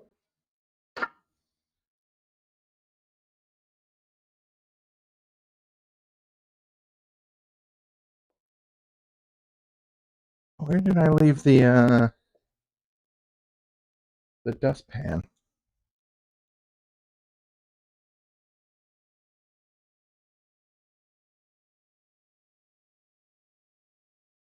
Right. Let's see. Hey, Sag. On the 23rd, I watched Pokemon Ranger and Temple of the Sea movie. Yeah, 8th episode. Cool. I'm doing good. Yeah, I mean, I look at these people. Well, then again, you know what? They must have been, because I must be younger, a little bit younger than them, because I was in college when they were both making their videos.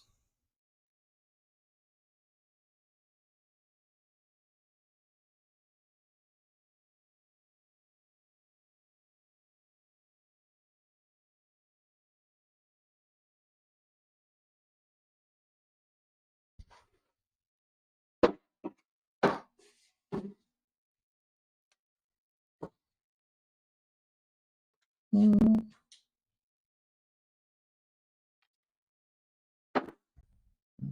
where is it?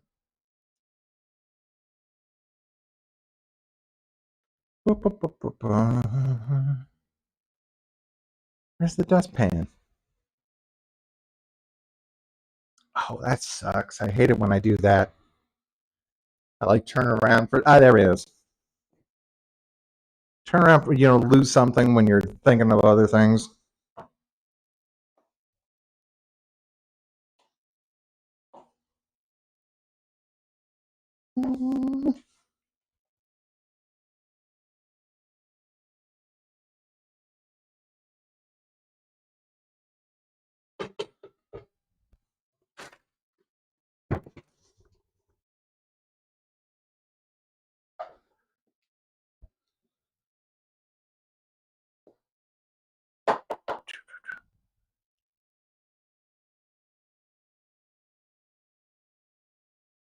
Pokemon. Oh, Doug was in college when Pokemon. What do you mean when Pokemon was a big thing?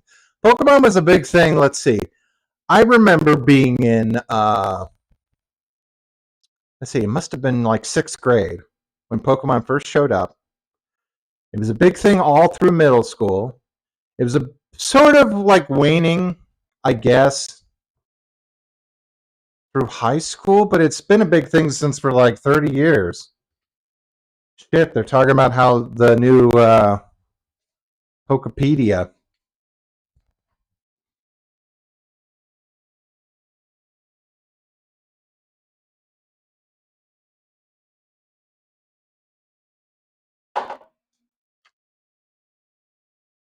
So I don't know what that means when he says it's a big thing. It's like saying Teenage Mutant Ninja Turtles is a big thing.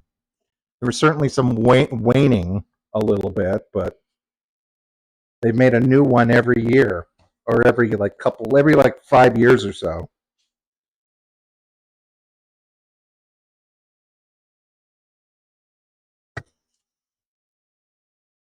That's like one of my favorite jokes from not Inside Job.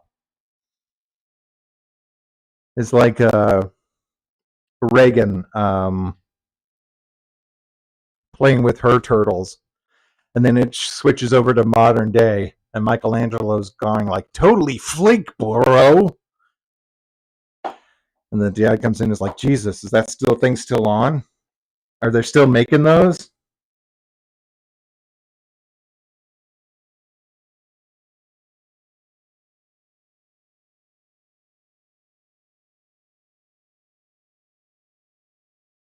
Ooh, nice.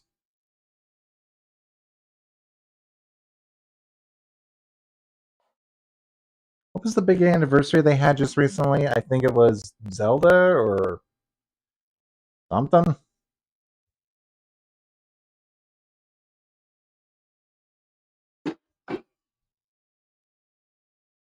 Oh, and speaking of which, Amphibia's creators making a new show.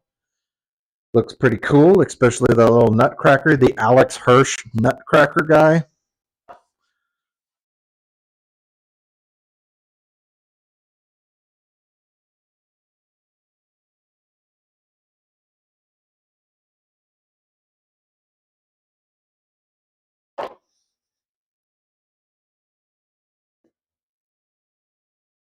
As soon as I saw him, I was like, it's this little Nutcracker, and he's got two axes in both his hands, and I'm like, I bet you that's like that guy's voiced by Alex Hirsch, and it was like, and they had I scrolled down a little bit, and it says the voice of Alex Hirsch. It's like yes, Short King.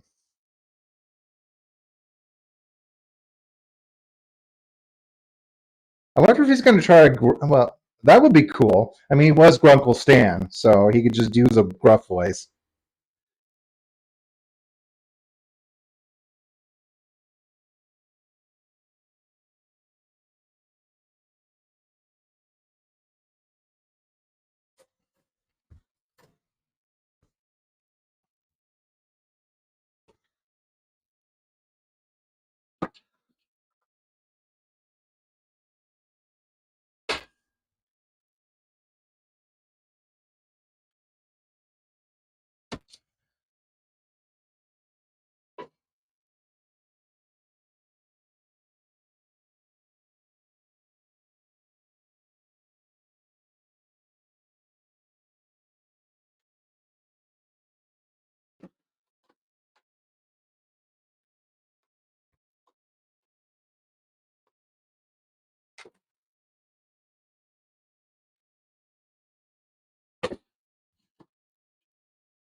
Ah, this hair.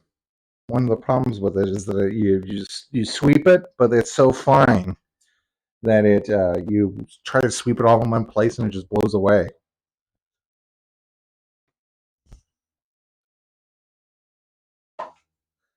But vacuuming it up doesn't work either because it's so spread out.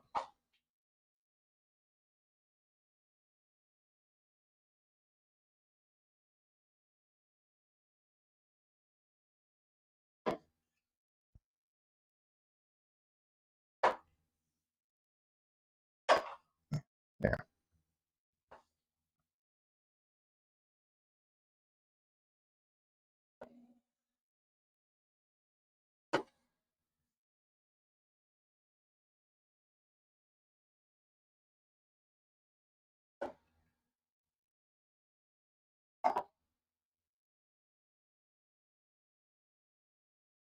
Do do do do do.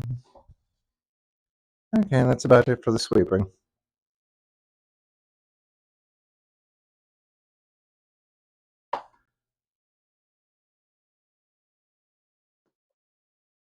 Pokemon is 30th anniversary and Mario is 40th. Jeez.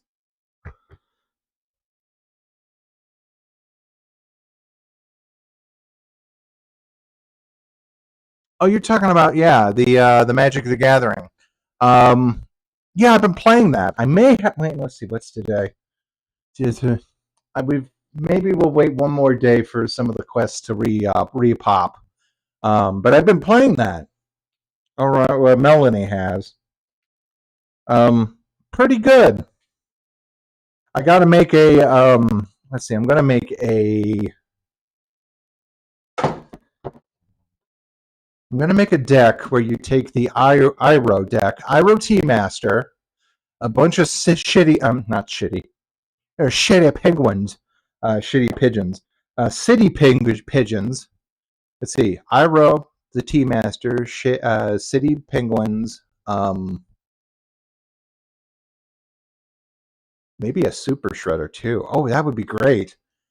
Wait, no. If it has to leave, well, let me hear. Let me see what the rewording is. Hold on, let me see. Oh yeah, Common Rider's like making big comebacks, making big moves now. Iro T Master. Okay, I wrote the team as what's the wording? Because if it's leave the side of your field, or if it's destroy the side of on your field. Let's see.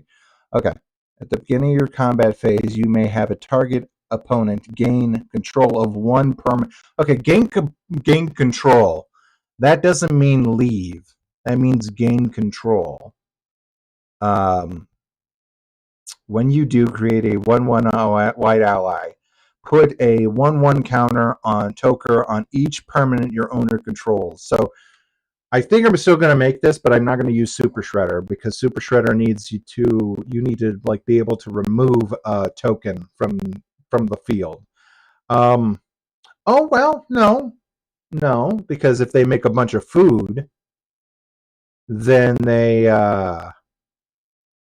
have to get rid of it unless they want to keep giving me bigger and bigger allies. Hmm. The only problem is this is a red white, which would actually work really well with the the mousers. Like I can make an Iro mouser deck. The idea is to make a bunch of like tokens on your side of the field that you can just hand off, that you wouldn't mind losing. In this case, it would be tea or food, uh, which is where the city penguins, pigeons, city penguins, city pigeons show up because when they die, they produce a food.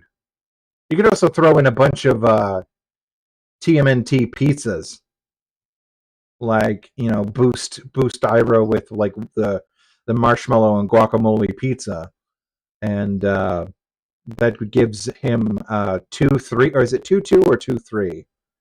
Gives him 2-2 or 2-3 plus like charge or something, and then also gives you a food token. So you put a bunch of pizzas on your side of the field. If you don't want to use them, you just hand them over to your enemy, and then you get a minion.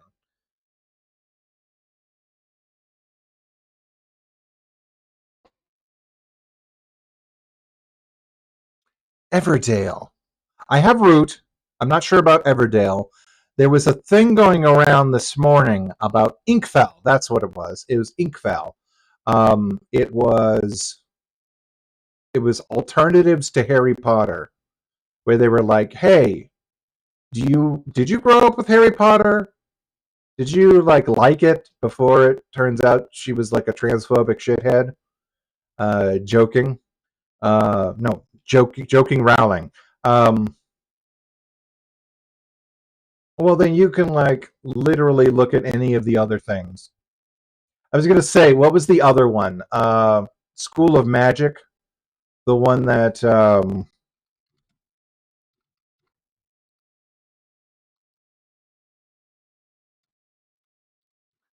what's his face? I'm trying to think. Neil Gaiman. I was gonna say, there was a sort of magic book that predates Harry Potter, and it was a comic book or story by Neil Gaiman, and that was the alternative to go to before Neil Gaiman also turned out to be also a scumbag. Again, like going back to the original point of Einstein and Dr. Seuss. Uh, I was going to say, I guess you're just out of luck and have to stick with Charlie Bone. Remember Charlie Bone? Of course you don't. Which is weird because I think Charlie Bone actually predates Harry Potter. Like in terms of copyright, I think it was a book.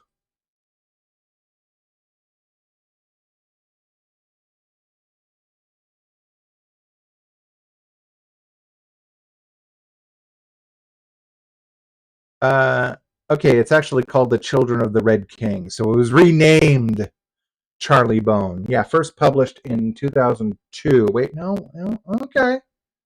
Okay, never mind. So this was like someone they were still looking. I think it was copywritten before then. Yeah, it looks like it had the copy. So the author copywrote it, and then it got published on the back of Harry Potter. Um, but the actual series is called Children of the Red King.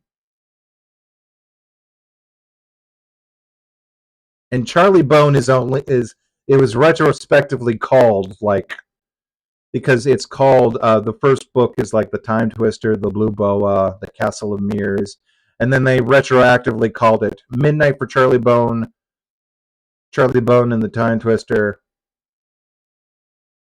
Charlie Bone and the Blue Boa, Charlie Bone and the Hidden King, Charlie Bone and the Wilderness Wolf, Charlie Bone and the Shadow. Charlie Bone, that sounds like a porno.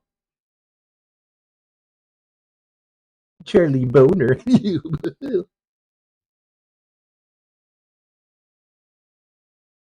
Welsh. Yeah, Howl's Moving Castle too. You got that. Of course, Neil Gaiman hurt you more than Rowling because Neil Gaiman was actually talented. Like you can't argue with that. I mean, it's shitty.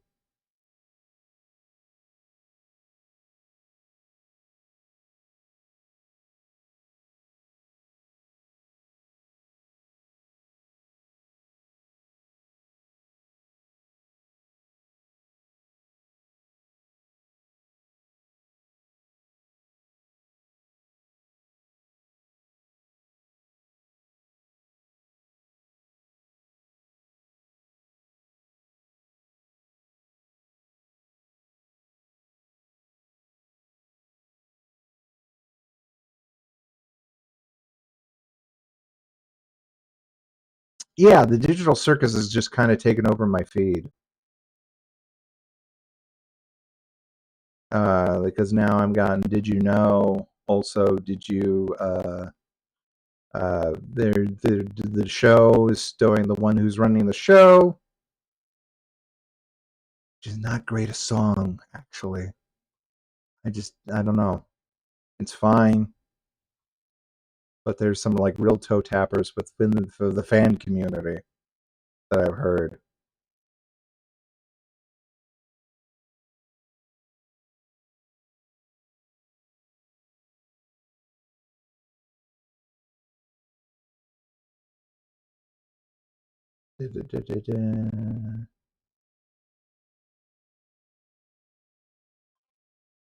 Although Forgotten Islands doing the numb rounds, it looks like.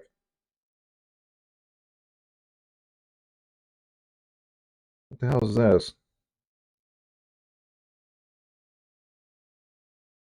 This isn't Walgreens, is it?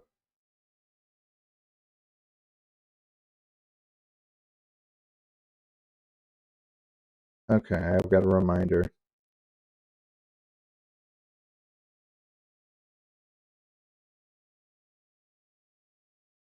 Okay, I got 6 days to take care of something.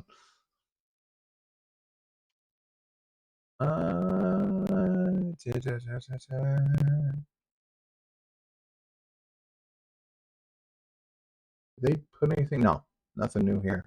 Okay.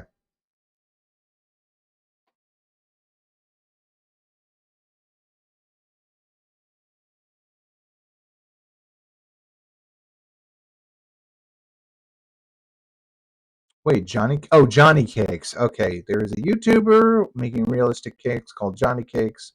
Cool. Oh yeah, it was great. Oh yeah, the visuals were fantastic, but I was just listening to it and I was like, ah, nice, nice. I was talking about Forgotten Islands at the top of the hour or top of the 2 hours. I don't know.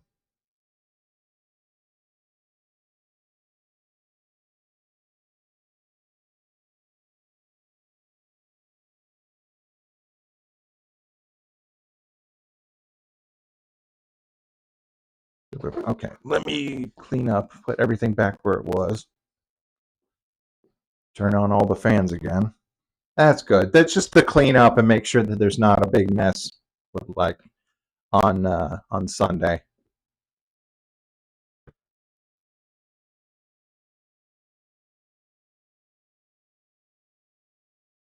Then I'll wipe it all down again Sunday, and well, I'll sweep and I'll mop.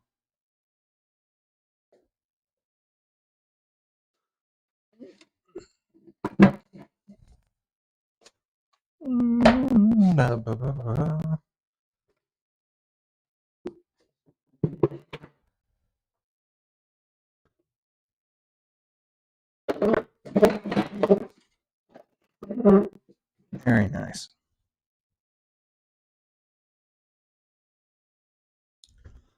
That's back on. That's on. That's good.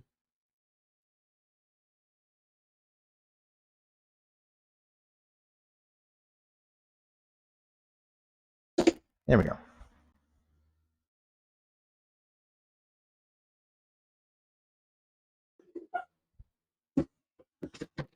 Okay.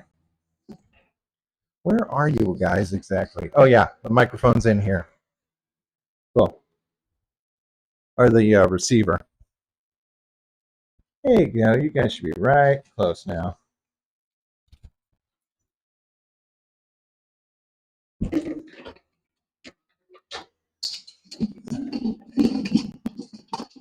I'm putting up my walk. Mom's really gotten into. She's trying to do something about her knees, and also she read somewhere that her GERD, not GERD medicine.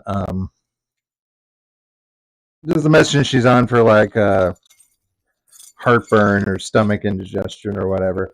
Was bad, so now she's gonna. We've got a doctor's appointment in about a couple days, so for our checkup, she's gonna like bring a list of things to talk with him, and I'm just doing it because I need to. I mean, not need, but like a lowercase need. Hey, Sean. I wasn't planning, but I guess I could do that maybe a little bit later.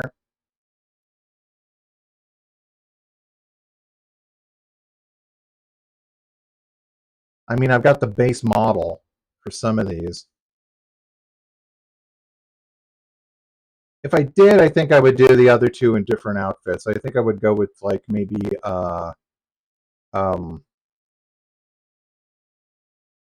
I don't know, Chubby Bubbles and oh, I don't know who there. I've seen some base outfits for Blossom that work.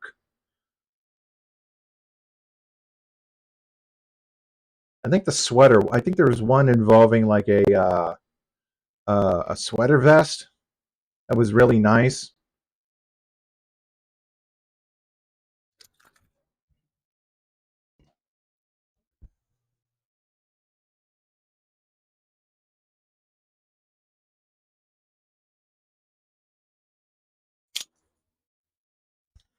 I'll have to look that up. But this is a pretty good outfit for, even though it's like they were canon, like the Valley Girl stuff. Her having the like the sort of somewhat of a sports jersey and a little sash like around her waist and jeans. I think this is like fits her pretty well.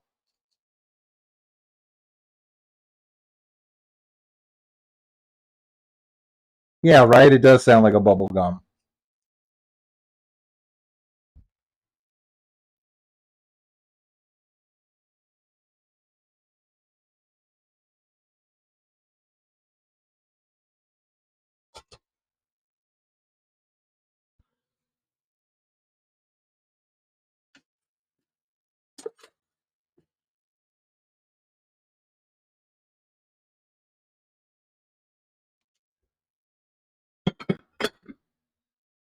I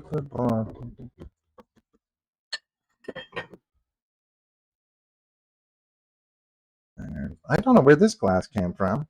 I'll just leave it right here. Well, over here, maybe. No, shit. There's no room in this counter. She used to have an island. She got rid of it. I like the island. Here we go. There's what. No, these are different. I don't know where she got this from. This is a totally different wine glass. It doesn't even fit on this shelf. Where'd she get it from? I'll leave it right here. Oh, here they are.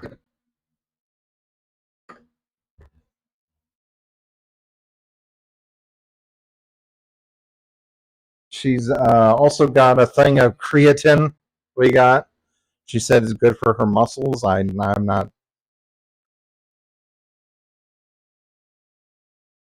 No, Barry Cadwell.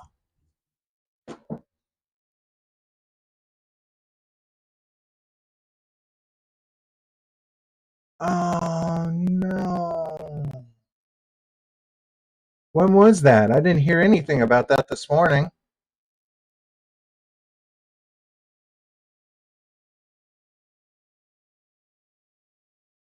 Yeah, he worked on Animaniacs and Kim Possible and a bunch of other really good stuff.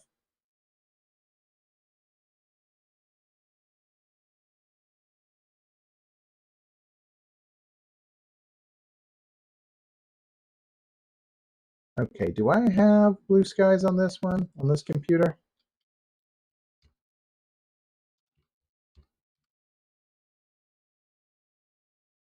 I mean, am I in on this one? Yeah, I guess I am. Okay. Everything's on fire. We're led by idiots. Uh, oh my gosh. The speaking of Animaniacs, the one that did the storyboard designs or the character designs for the revival of Animaniacs worked on Forgotten Island. Oh my gosh, that's you know what? Now that you say it, the girl with the glasses totally looks like Nona, the CEO. That's awesome.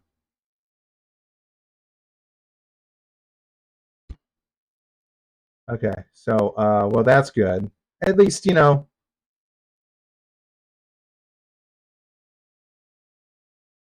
Barry would have wanted it. Life goes on. Find other awesome things to do.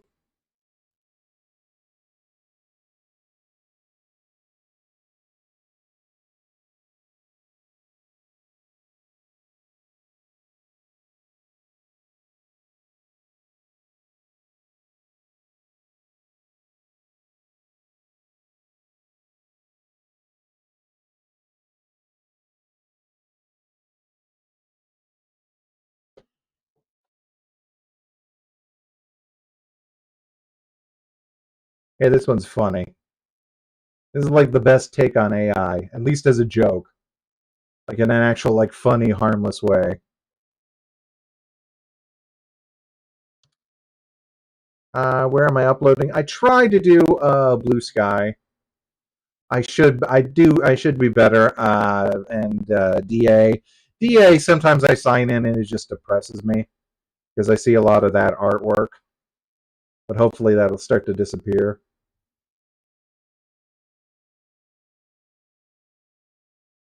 Let's see. It's a time software security. They did screw you, you old festering sack of maggots.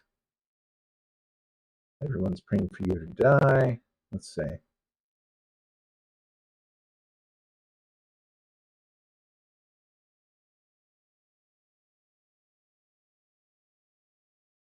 Probably including your kids. Let's see.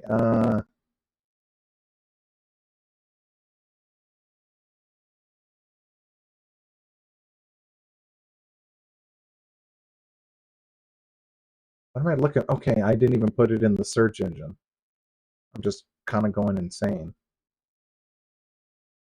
I told you my brain was mush at the beginning of this. Harry.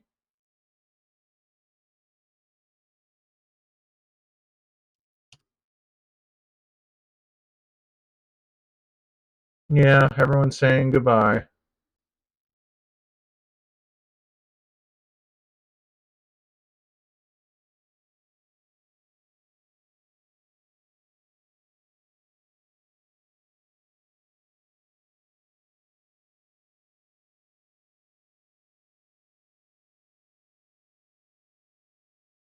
I'm pardon me. One thing about E63. What is that? I love about E36. Hmm. FA has an O.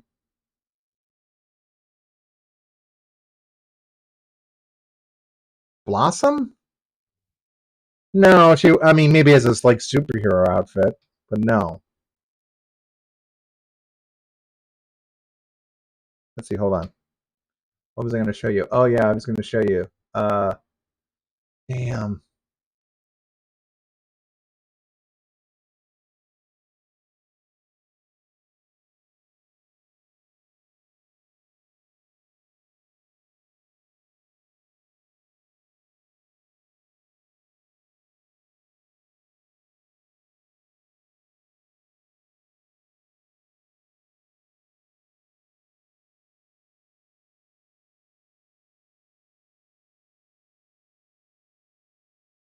Oh, he did this. He did the Star Trek, the Super Babs episode. Okay, it looks like he worked for what? Oh no, well, actually, that's not the animation company. That's just him storyboarding. I forgot the storyboards are different from the animation studios at that time.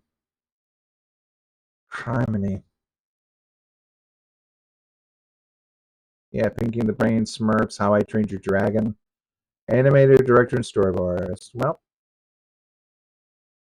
Rip King. We've lost bozos and we've lost kings.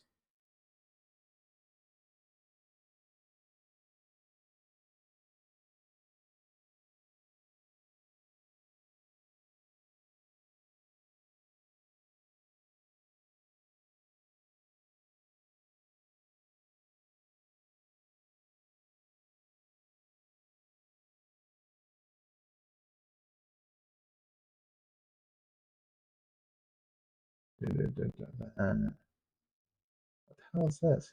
Series 21 of Taskmaster. Is Taskmaster good? I haven't seen a lot of it. I know some people have worked on it. Like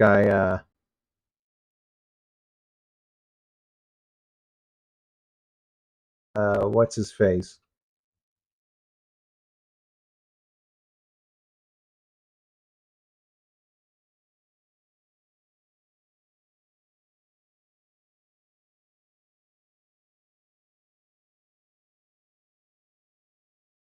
Hmm.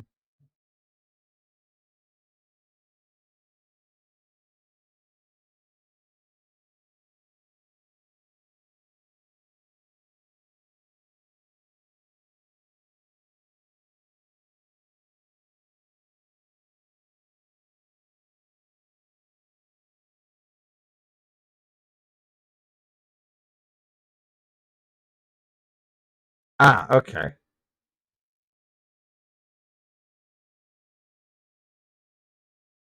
Wait, what? I never heard about that on DA. You can only download 10 images if you don't have. Well, what's stopping me from just right clicking? Like I always do. Like literally. Do they mean like when you want to buy stuff from them? Because they have a thing they've pushed for like years where you like sell your comics or whatever. Here, let me just do that. DA. Well, what happens even I even it used to be that you could type in DA and it would send you to DeviantArt. Now what does it say now? What is DA, DA, DA, DA? I don't know if that's because of the dead internet theory or because DeviantArt has just okay. Well, if you type in DEV, it doesn't even go to dev, like as in like a computer dev. It just goes to DeviantArt. So that's still like a thing. What happens if I here? Let's type it. You get the first thing in my name is CHA, and you have Chainsaw Man, okay, or Character AI. Ugh. Okay, how about that one? Chadwick Boseman, of course. That's fine. Chadwick Smith, American musician. Chad Powers, comedy series. What is this? It's something about football. Chad Bronco, that piece of shit sheriff who raided a bunch of ballots. He doesn't even deserve the name. Let's see. An American sports comedy TV series. Chad Power. What is this? Is this on like sports comedy? Disgraced fieldsman. Okay. Hulu. Of course. That's why I've never heard of it. In association with ESPN. Okay. This is a fun game. Let's see. Okay, let's just put Chad space R. And the first thing comes up is Chad Robinson, which is a soccer player. Chad Redding, an actress. Really? Is known for The Equalizer, 1985, Gangster Chronicles, 1981, and Gangster Wars. Huh. Chad Redding. I didn't know Chad could be unisex. Yeah, she was only in like, she was in like The Equalizer TV series, Gangster Wars, another TV series, Time Bomb, a TV movie. Okay, it looks like she just has a few.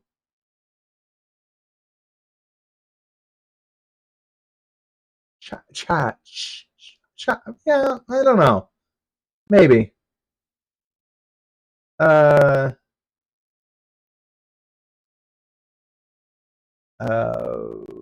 okay. We'll add in the RO, Chad Rook, who's an actor and director. He doesn't look too cool.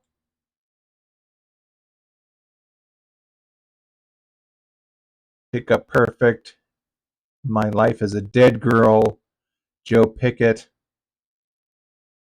and then Welcome to Derry. Out of all this, all of a sudden, okay. What's his thing? Is he like one of those known for his roles in War of the Planet of the Apes, Resident Evil, Welcome to Raccoon City? A Canadian actor, director, writer, and producer. Is he like one of those that shithead who latched on to Castlevania and then tried to do the same thing for Devil May Cry, but then turned into a laughing stock? Uh, Actually, no. He's a pretty decent actor. He does a lot of CW stuff. Um, Sergeant Masters. He was on. I mean, Welcome to Derry was like is the newest thing, but it looks like he was just Sergeant Masters. Which a Sergeant Masters is like literally. Okay, Welcome to Derry, Sergeant Masters. Let's look up this guy. Oh no, you are. That's a black guy. Okay, here we go. Yeah, it's just some guy. He looks like a guy. Not saluting Leroy, so he's. I mean, he's playing a racist as this character. He has tensions with Leroy, who I think was the guy with psychic powers. I haven't seen the thing, but I've seen a lot of video essays.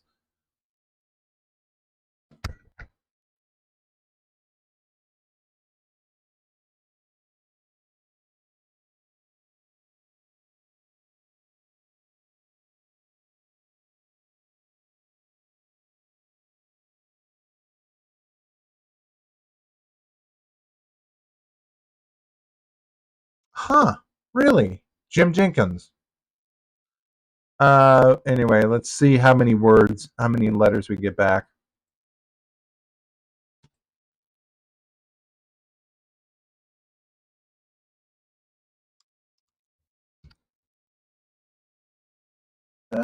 Chad Rock, the drummer. Okay, it's a whole bunch of Chad Rocks, BMO, Chad Rock formations, Chad Rock kind. I don't know what that is. Chad Rock, the actor. Oh wait, no. There we go. Add the double C's, and then I pop up. Okay, so that's like 1, 2, 3, 4, 5, 6, 7, 8. 8 letters, including the space, out of 9 letters. Cool. That's how internet famous I am. Okay, let me check this out.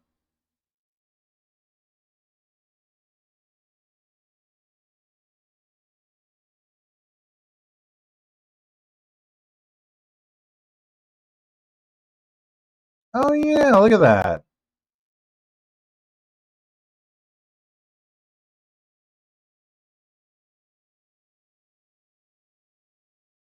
I think I've seen this girl before, Lacey Tinge.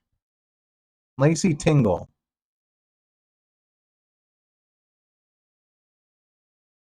Probably showed up in like, yeah. Okay. Is that Sony? Yeah, Sony did this. And you say Jim did this? Yeah, that's got like a Doug hand. The other guy, he kind of looks like a that's Roger's downturned nose.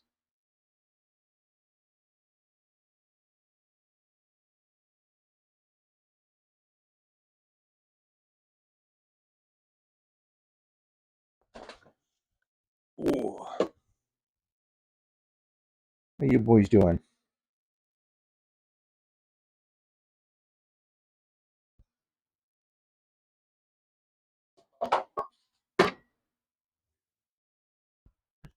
Okay, I'll have to check that out. That seems interesting.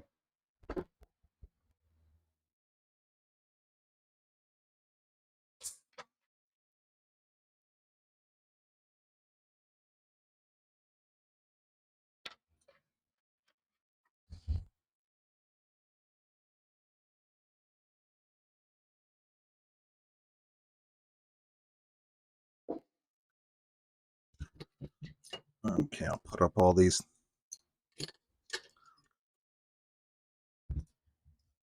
In the late night, yeah, there was a lot of things that like Disney screwed up with. A lot of things in the late '90s, especially after they bought. It was ABC, right?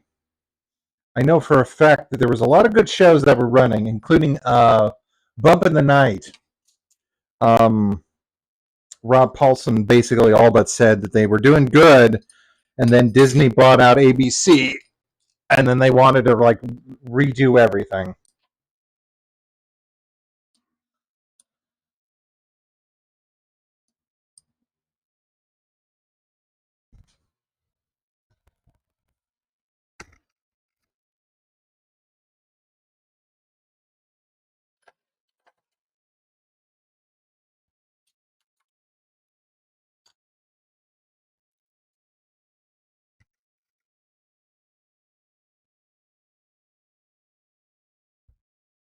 Have all their shows show up.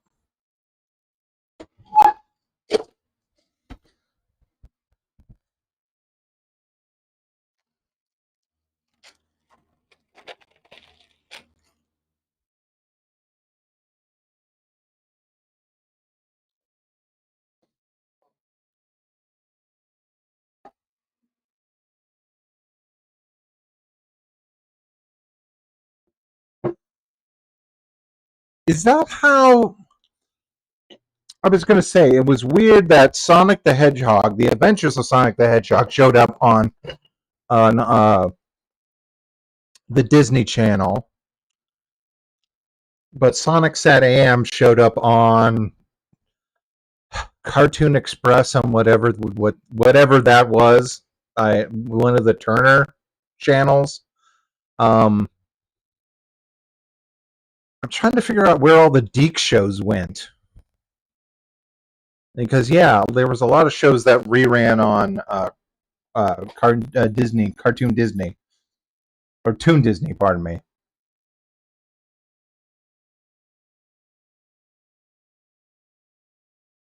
Right, right. Collects the animated series. That and because I think that there were a bunch of people that they were higher ups that just didn't like. It was all too weird for them at the time. They were like, "What's this Family Guy? It only lasted a little bit. Why are we making another cartoon show? Who are these guys?" She sucked how many what?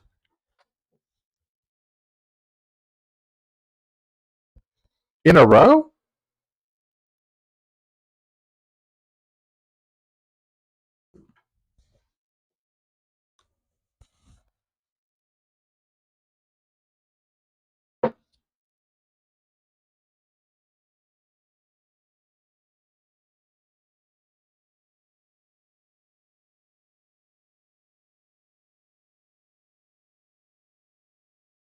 Hey, Real Crush. Wild Brain and the Deke Library. Yeah, I know that happened, but like I'm talking about like in the like late 2000s. Like who is renting out to what? I also know that a lot of Deke shows ended up on like Sci-Fi Channel had like one little like one little string of cartoons that they had like, and it showed off in 5 o'clock in the morning of all things, and they had like Sonic Underground and Roughnecks.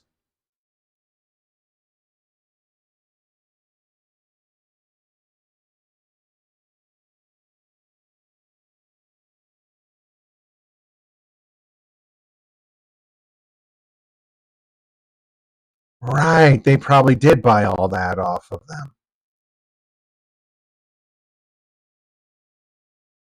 Let's see, Sci-Fi Channel cartoons, and we're not talking about Tripping the Void or whatever that was. I think it was BKN or something.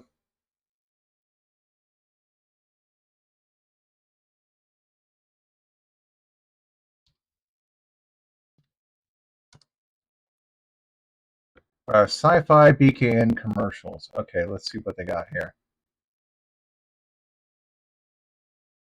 Oh no, these are like commercials that ran during one episode. Yeah, BKN. Not Bug Ugly Martians, but something else.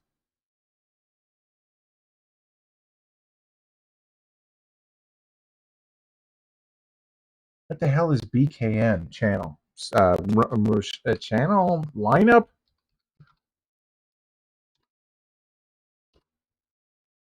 No, this is just the Brooklyn Nets.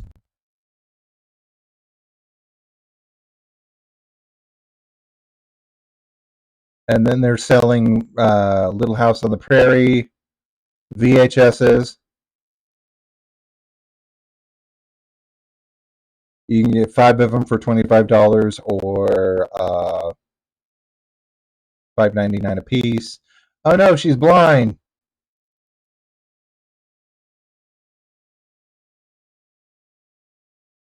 What is this? Lego or is it Rector set? That doesn't look like Lego. Maybe it is. Hold on. Mega Blocks.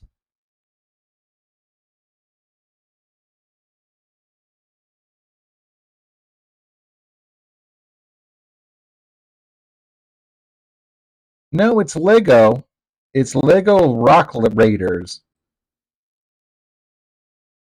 And then they got the kids' meal for Burger King.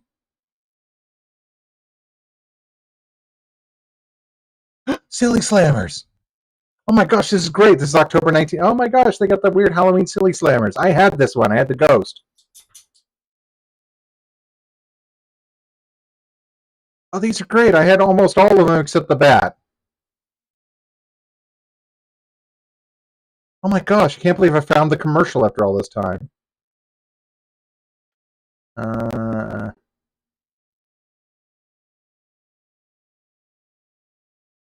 okay, if you call... Oh, this was during a Monster Rancher contest.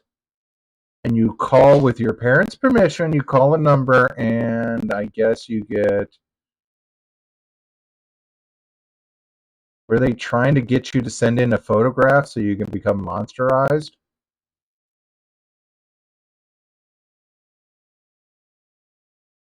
I gotta download Monster Rancher too. It's on Steam. I don't know how you... Oh shit, Pop Life. On cassette, of course. Ordinary World by Duran Duran. Reason to Believe by Rod Stewart. Girl in a Belly Tee.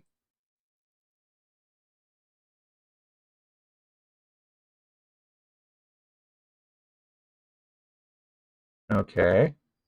What is BKN? Is it Sci-Fi Channel or was it UPN or... Hey guys, yo-yos are back. Did you guys know yo-yos are back?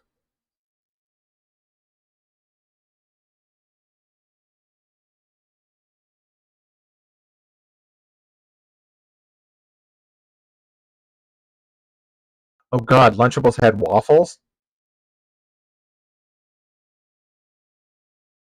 Oh, and breakfast sausage.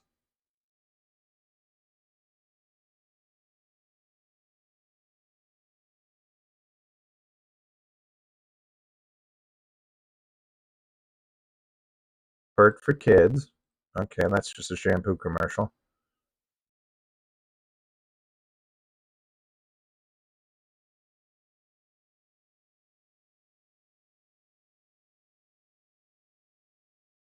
Science fiction age. Even though it looks like it's totally like aimed at an entirely different age demographic.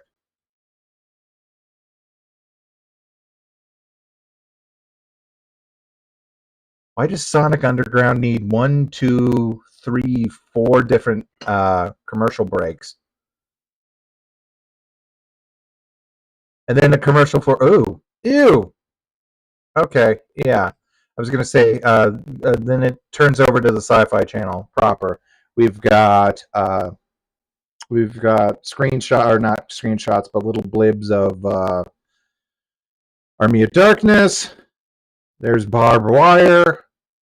There's something crawling out of eyeballs. I don't know what thing that movie's from. Army of Darkness again. That was that's Fire in the Sky.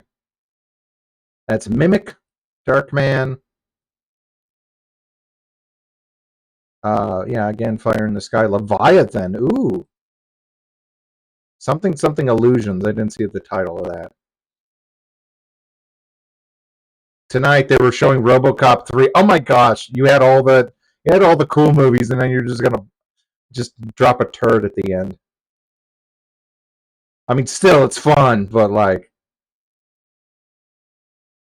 nowadays you can just like watch a YouTube clip. Okay, so the lineup used to be Outer Limits, then 2 hours of Sliders, then two movies, then four episodes of what? Prime. I don't know what that is.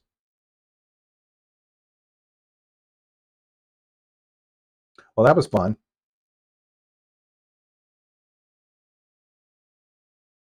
Yo-yos are back, guys. I was a Lunchables kid just for the fact that that was the one place I've discovered Grey Poupon, like yellow deli mustard. I was like, oh my gosh. And then one day my dad was like, we could just get you a jar and you can have bologna sandwiches with that. And I was like, yes, that sounds great.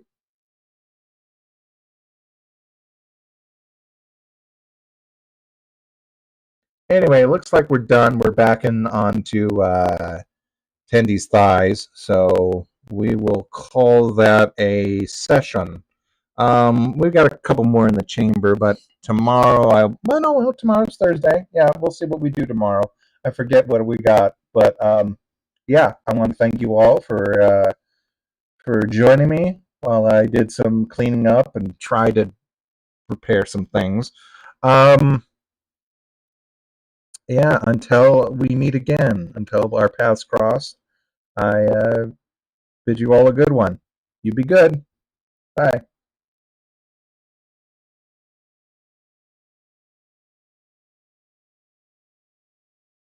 I got to reload the ending too.